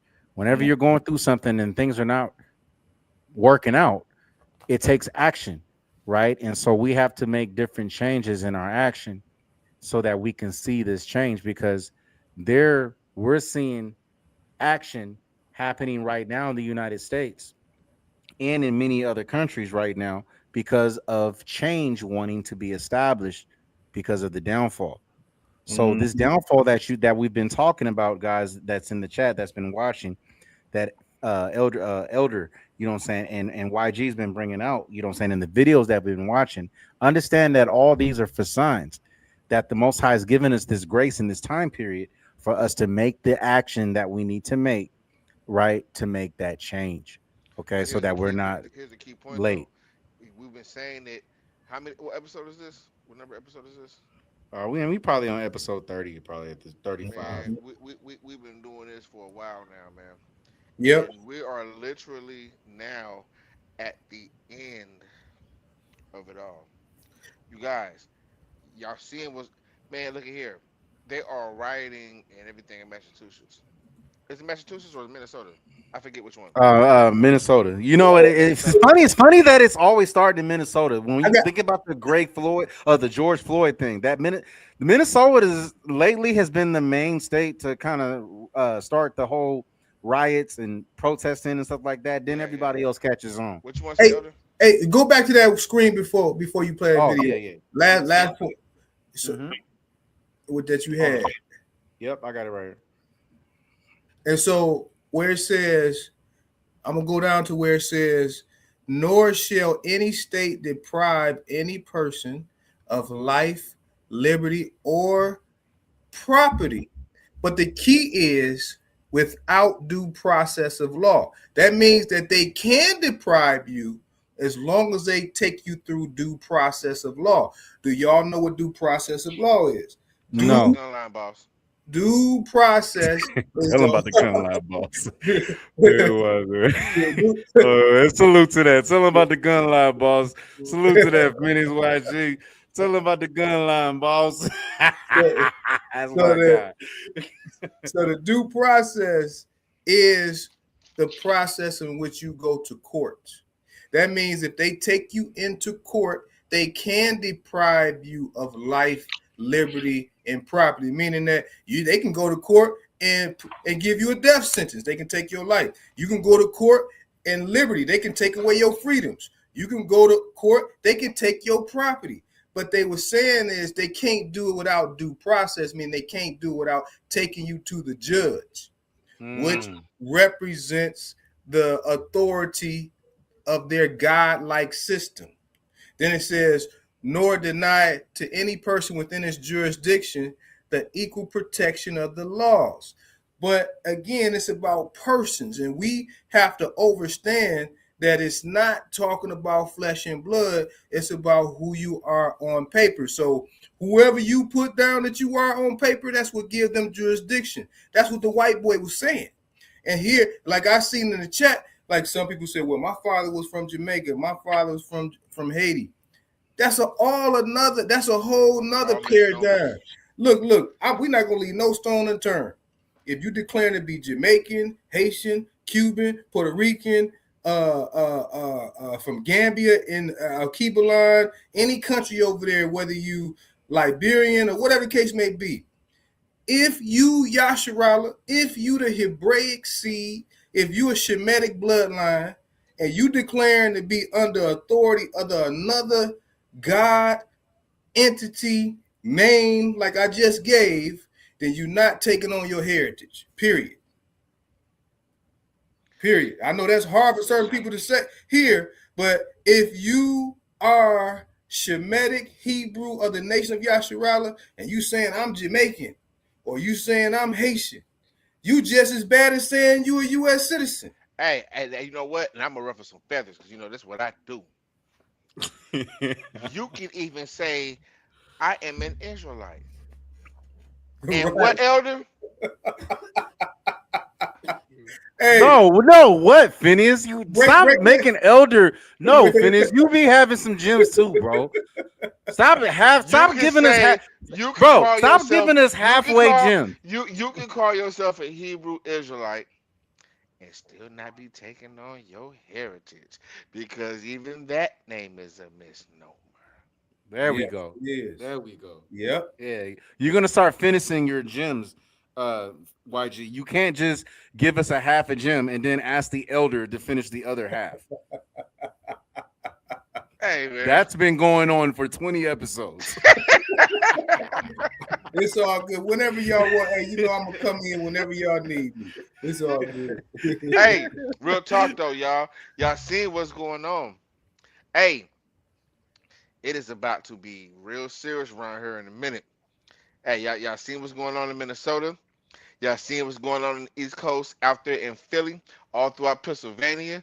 You understand what I'm saying? ISIS hit here in Kansas City.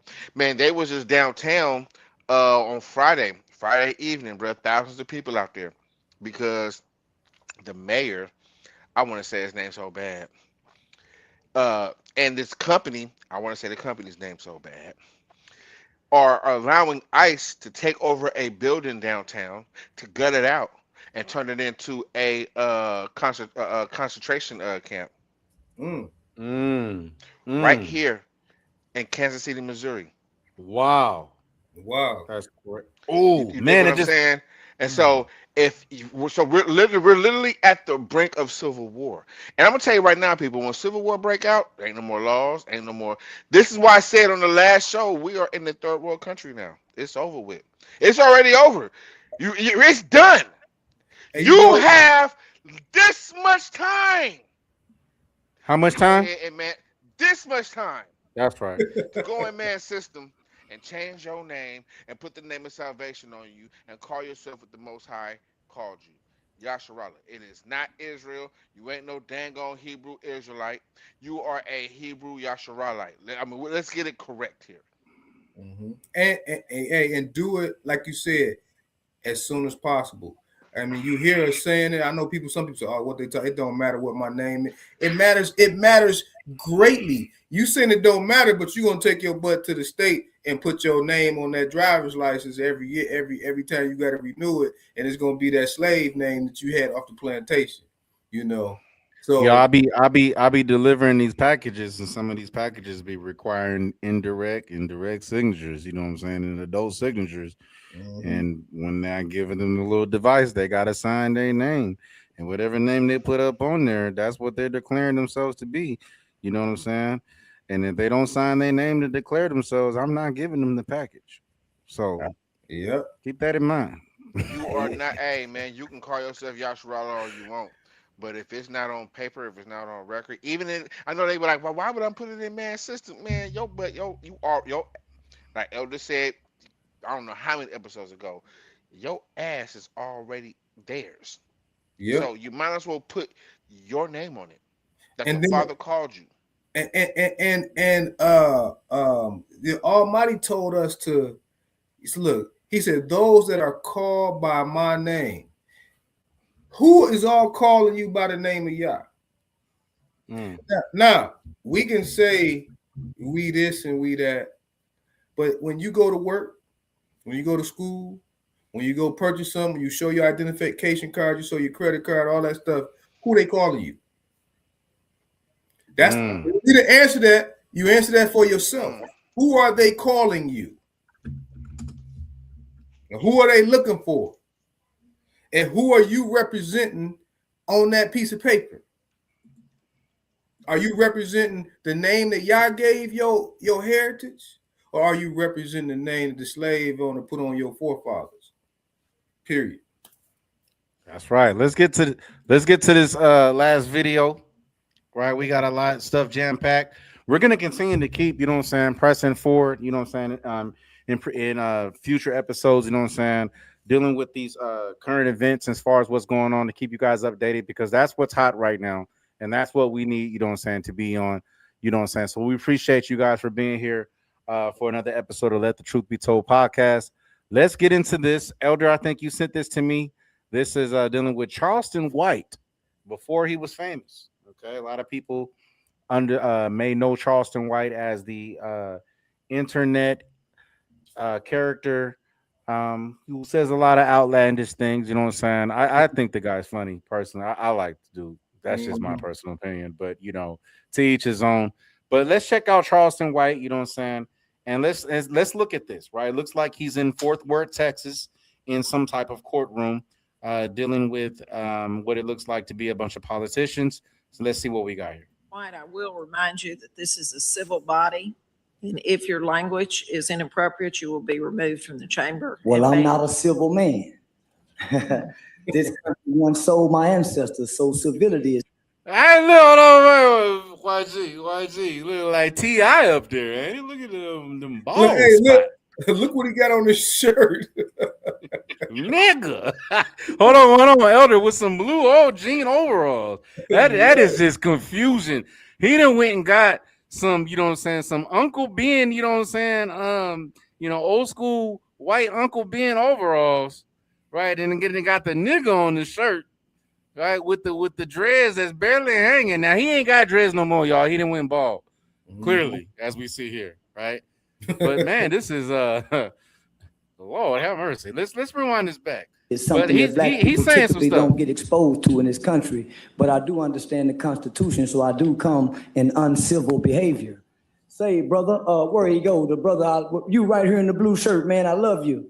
But I want to remind you guys that there's somewhere in the Bible that it was God who hardened the heart of Pharaoh. And you guys kind of represent Pharaoh in modern day times. And when I look at you guys and I see these good people come out and talk with their children, I don't see you guys show any compassion. Carrie Moon is probably about the only one who I really see any God-like spirit when I sit back and I just look from the outside. But I want to remind some of these white people, they got some black people coming to y'all neighborhood. Charleston. And they got some diseases. They got Charleston. syphilis, chlamydia, gonorrhea. They got some good people. Charleston. Whoa. Whoa. First of all, let me just say this real quick. No, fuck all that. The title is correct. Nigga, right. The title is correct. Charleston White before he was famous. Right. I like this version. This is the Charleston White that he talks about about himself before he became famous. Right. So this is the first time for me kind of seeing this, you know what I'm saying? And the spirit is just different. It's more humble, right? It's just more, you know what I'm saying, about our people.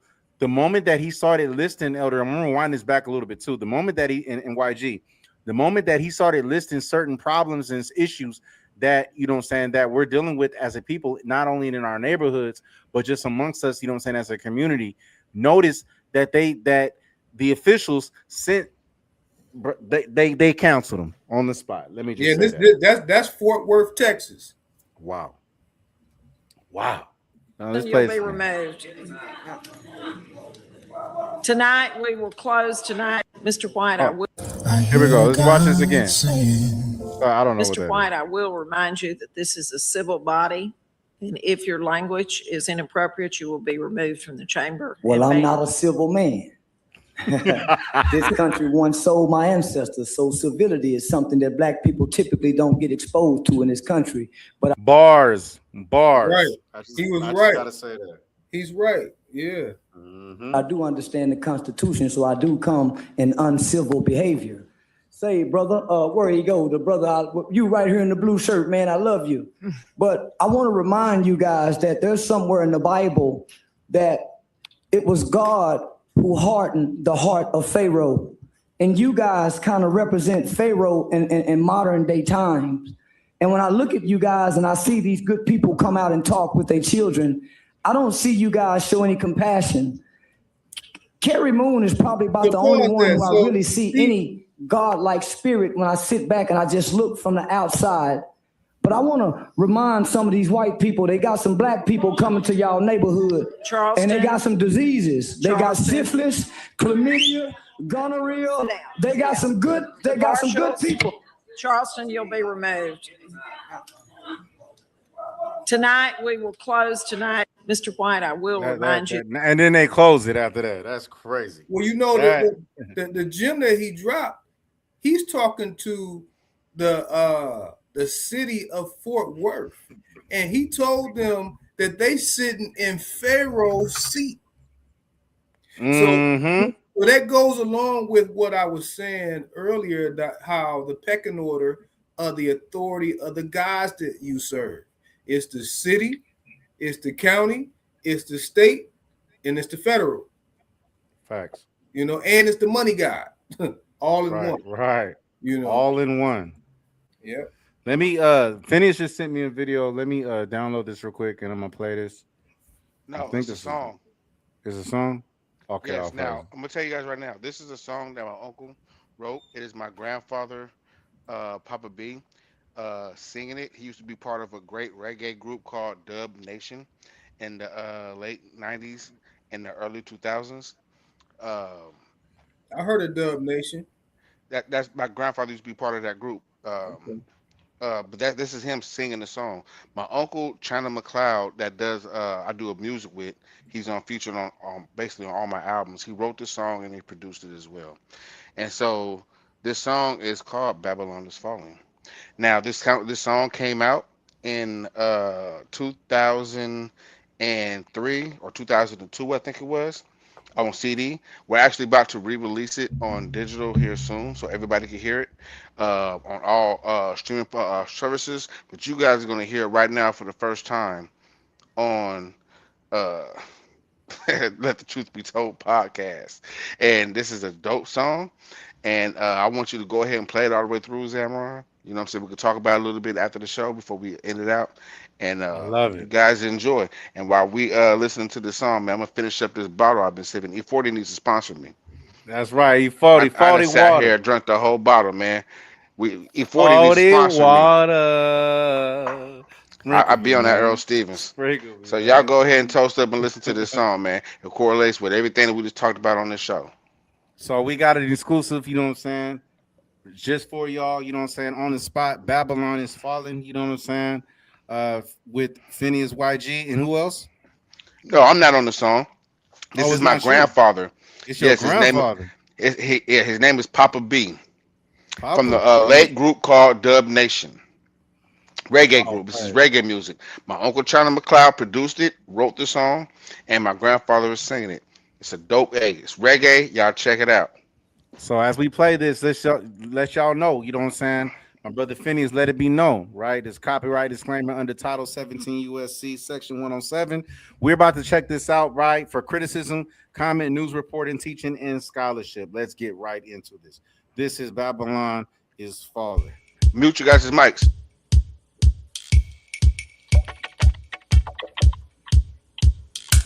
Now I play it, don't wanna die, but you see when Zion is calling me, I want to be can't hear nothing. All of us. So rejoice and hoping decisions you make the right. I hear it. Hold on. I can hear it. You hear it? You hear it, Elder? I hear it. I can hear it. I can't hear it. Put it in the chat, y'all, if y'all hear the song. Put it in the chat if y'all hear the song. Put a 1 in the chat if y'all hear the song. 1 in the chat if y'all can hear the music. I'm gonna play it. I'm gonna play it again. All praise to the Most High. Yep, they hear it, brother. They hear it. Okay. Yeah, it's time for you to start running this off the main computer. Start running it off that little small thing. Let's push play. Let's push play again. Here we go, y'all. Babylon is Falling. With nothing but love and peace in the air, yeah, it's harder to understand than it's to live. But open your Bible and read you again to the land of Zion. We gon' ease on down the holy road, feeling pleased with Rasta and Papa B. Lavishly living. When I was young, I read the book of Revelation. It spoke of tribulation, cross many nations, disease and famine will engulf the land. We follow false prophet man sinking in the sand. Zion is calling for you and I. Zion is calling for I and I. Come and put your faith in John tonight. Listen as I prophesy. I says ahead the government will be the source. Evil force behind this fashion on Haiti's court. So we struggle and we fight till Jah gives a sign. Like trumpets in the night, led by angels on the horse. Zion is calling, Zion is calling. Babylon is falling, yes, Babylon is falling. Zion is calling, Zion is calling. Babylon is falling, yes, Babylon is falling. Zion's calling, caught up in system that binds the mind from true creation. Why you wasting time when lies are crucified? Your spiritualization. Reevaluate education. Seems the ways of this man are drifting away. Beyond space and time, there are shorter days. Put your gun away. Jah brings a brighter day. Yes, Zion's calling. Things never stay the same. You keep your eyes on the prize. It's no surprise. Wisdom and overstanding's what I and I visualize. Mankind must find this one. Hold on and stay strong in the world of confusion. Hearing I and I song. Zion, Zion, Zion, calling, calling. I and Zion, calling. I heard the news this morning that Babylon's falling. Jump the That is. Well, that is Babylon is Falling by Papa B, right, Papa D? Papa B? Yeah. Papa B. Shout out By to Papa B. man. Yes, Papa B. That was Rasta. That's his actual name, his artist name, Rasta Delic. That was also on there with him. And that song is called Babylon is Falling. We are about to re-release it on the album called Foreseen a whole bunch of music talking about this stuff, man. And I heard somebody in the comments said, "Why do they say Jah?" Yeah, I was just getting ready. The Jamaicans say Jah, and we really don't. Back then, and even still today, a lot of our people still don't understand the truth and what the real name is, but we understand who we're talking about. Right. So check this out. Check this out. Even in Psalm 64 and 68 and 4, right? It says, "Sing unto God, sing praises to his name, extol him that rideth upon the heavens by his name, Jah, and rejoice before him." And so the thing is that when you're dealing with different translations of language, you know what I'm saying, because you have many different scribes, right, to try to pass on, you know what I'm saying, information, which is why you have Jeremiah, what you brought out earlier, says that through the passing of, you know what I'm saying, this information, there's also been a lot of lies that's been twisted. So when you're dealing with, you know what I'm saying, like my brother Finney was saying, especially if you look into like documentaries of Rastafarian type people that are still living in like jungles and things of that nature that live differently than we do, they believe in the Most High and him alone, but they refer to his name as Jah, right? And when you're dealing with ancient Paleo Hebrew, right, the letter J literally goes into the pronunciation of Y, which is why we call him Yah. But I yield. Yeah. Hey, too. I put a video. I know we're getting ready to close. I put a video in the chat. This video is a very good to conclude what we're talking about. It's about the struggle. It's about what we came through. It's this the man that made the video. I actually know him personally. I had him at a event that we did in Washington, D.C. back in 2023. And if you can play that, I love this. I love it. I love all this music. We got to get our people. We are musical people. But check this video out. All right, so check this out. This is the Great Awakening. Elder just sent this right now. You know what I'm saying? So this is premiere.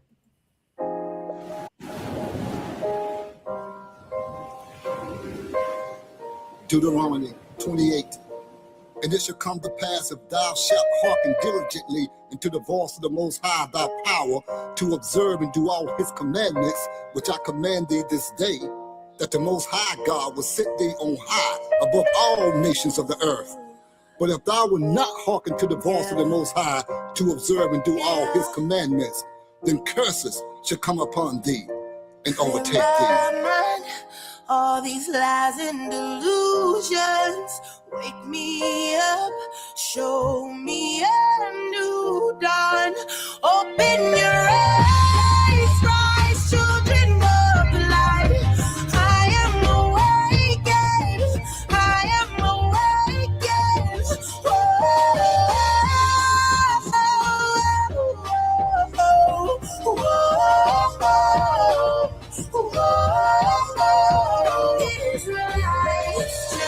Israelites seek out the ways of the heathen to make a covenant with Satan's government. Turn their face away from the Most High, evil desire. 2 Kings 17 said they passed their sons and daughters through the fire. They begin cutting divine spiritual ties, clinging to the heathen lies. Evil spirits bind, breaking souls, breaking spirits, ripping flesh, breaking minds. Running from the Most High wrath on the blood-stained path. 70 AD, Israelites fall. The Most High's chosen seed go into captivity.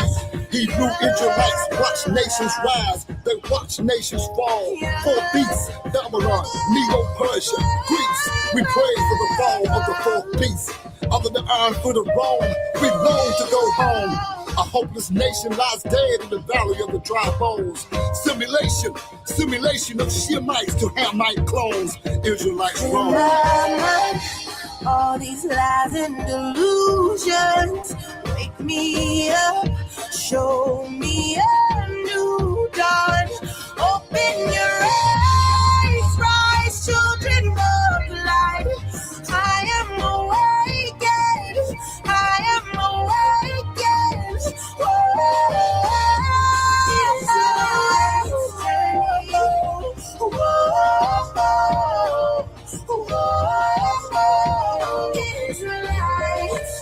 Israelites enslaved to build a wicked nation.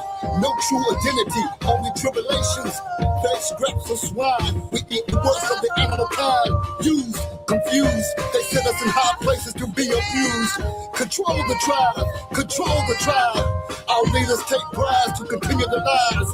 4 beasts behind the scene in the skies, watching with the all-seeing eye. The heathen take flight into a new world order. Hebrews sleepwalking into a wicked system that's gonna fall. Awake, awake, reject Babylon. Hear the trumpet of awakening throughout the day and night. Awake, the Most High's people, the Israelites. The earth has swallowed the flood of deception. The harvest ripe for collection. His people are walking, standing like a mighty army. The Most High has summoned, the Hebrews are coming. Awake, come out of captivity. Awake, you who sleep.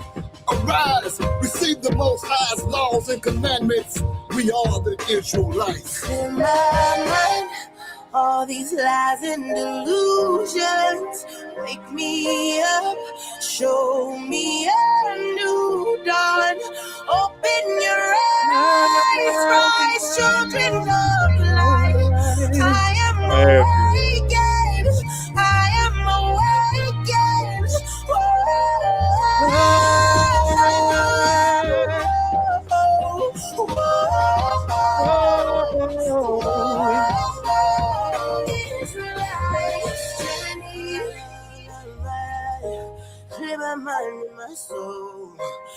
She channeling her Adele, y'all. She's channeling her Adele. I'll be a new light. I am awakened. I am awakened. Yes, All these lies and delusions. Wake me up. Show me a new dawn. Open your eyes. Rise, children of light. I am awakened. I am awakened.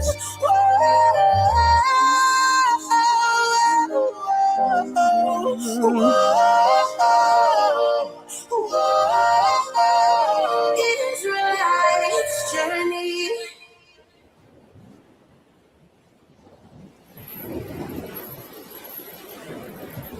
Dry bones, elder, dry bones. Dry bones. Dry bones. This is a good brother. I met him a few times.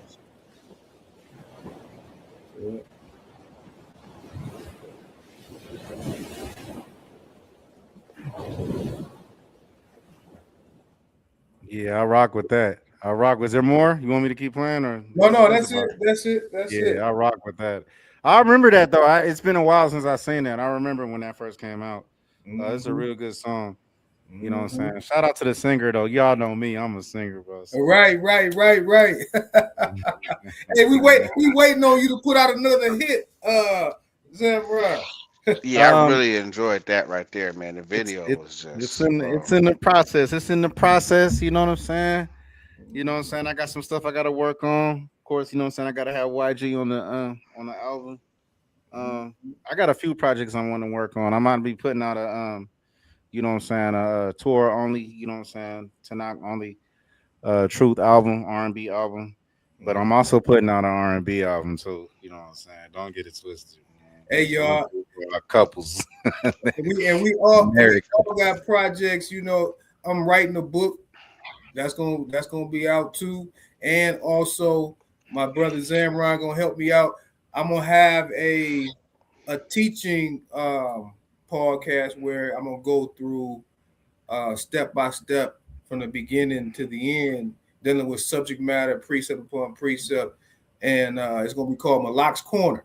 And I'm gonna have we're gonna set it up, and we're gonna do straight Torah and dealing with, and we're gonna go through some stuff. You know, we're gonna unravel the new book, but we're gonna deal with everything and set everything in its proper order according to the Most High, as the Almighty has showed me. If you can't understand the first chapter of the first book, odds is you got a whole lot of things messed up.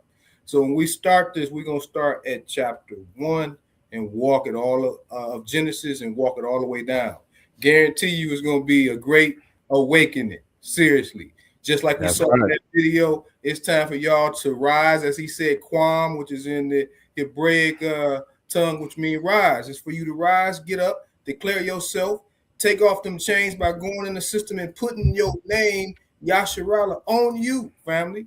And stop being the social construct and the characterization of what your oppressors put upon you. It's time for you to stand on your own 2 feet. You can't look for the prophets to deliver you, because guess what? Tag, you it. You it today. The prophets is gone. It's on you today to be the walking, living testimony of the word of the Almighty and declare your truth as we telling y'all on Let the Truth Be Told. That's right. All That's praise right. to the Most High, man. And I gotta say this to land back off Elder real quick, man. I said it on my platform on my Facebook. I should have put it up on my other platforms, but I just put it out on Facebook. If you are not following me, I had said a couple nights ago, I have completely left the Hebrew Israelite community. I'm done with it. It's over. Because I love my people, but man, like me and Elder keep telling y'all, man, y'all just not understanding. And I'm glad that you are writing that book, Elder, and you about to do this other podcast, man, with the brother, man, Zamron.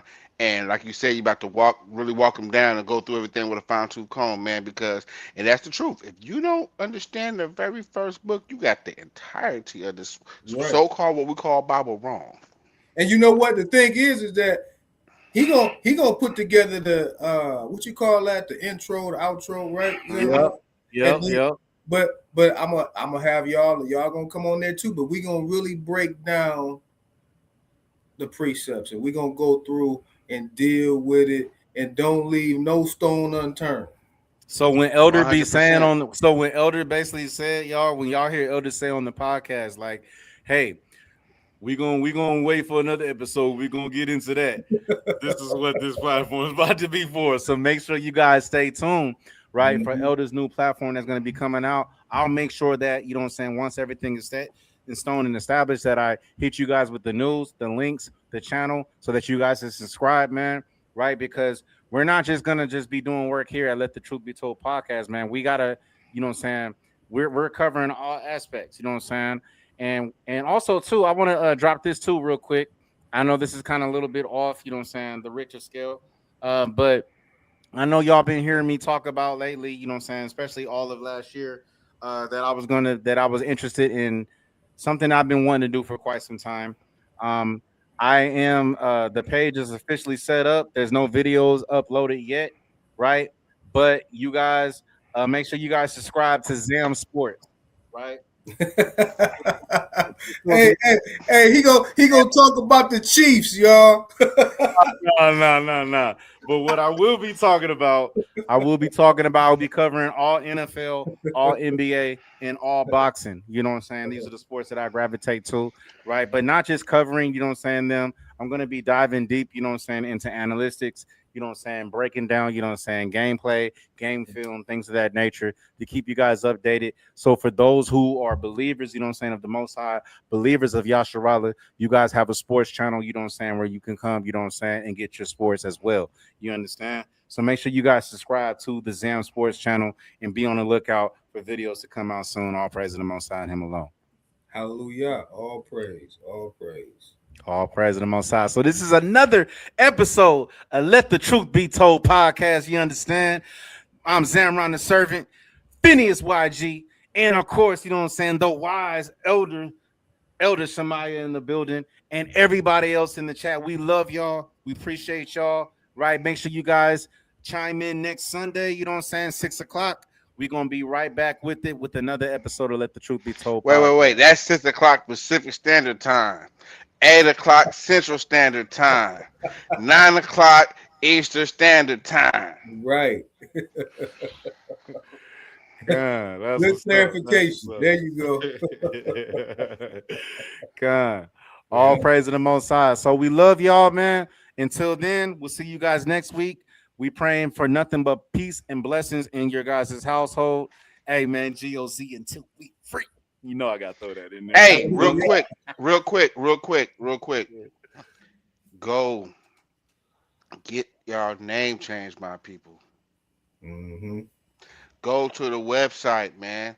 Right here on. Join the Zampac. God damn. Join the Zampac. Hold on, wait. No, this is what he's talking about. Right here. Yes, go to the website, man. Check it out. See what you can do to help build your nation, because it is your nation. We ain't dealing with no religious nothing, no camp nothing. This is about 100% nation building for our people. This website was created for you. We got our own flag. Look at that flag behind Elder. Not only do we have the flag of Yasharala, there is a flag for every single tribe. That's right. Man, hit the website, man. We got so much information on there, man. This is sponsored by the United Nations of Yasharala. I am your brother, Phineas YG, man. I'm truly the GOAT with this, man. We got my brother Zamron and my elder, man. Shemaiah, the wise one. Y'all see that right there? Come on, y'all. We trying to build, man. We truly trying to build, man. We truly trying. Hey, I'm gonna say it real quick before we get out of here, man. Me and the other my elder sister, man. We always say, man, elder Shemaiah up there, man. He really might be that lineage from David, man. He be super humble, but if y'all understood who this brother really is and the things and the works that he does behind the scene and how he truly loves and cares for our people. Elder whipping out, you know what I'm saying? Israelite of the Month awards and Israelite championship rings. You know what? No, this is our 400-year commemoration coin. That's on the website too. Okay. Yeah. I like that. It matches his outfit, y'all. Y'all see that? He be doing that on purpose. I be peeping, bro.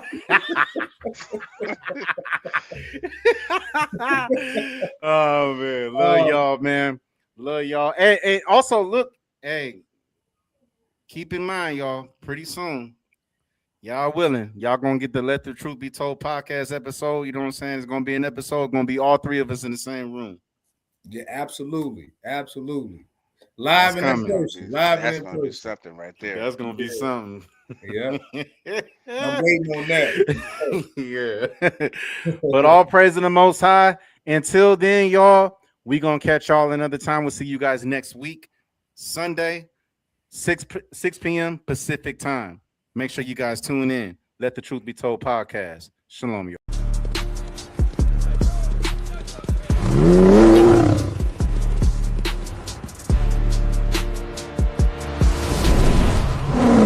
Let the truth be told.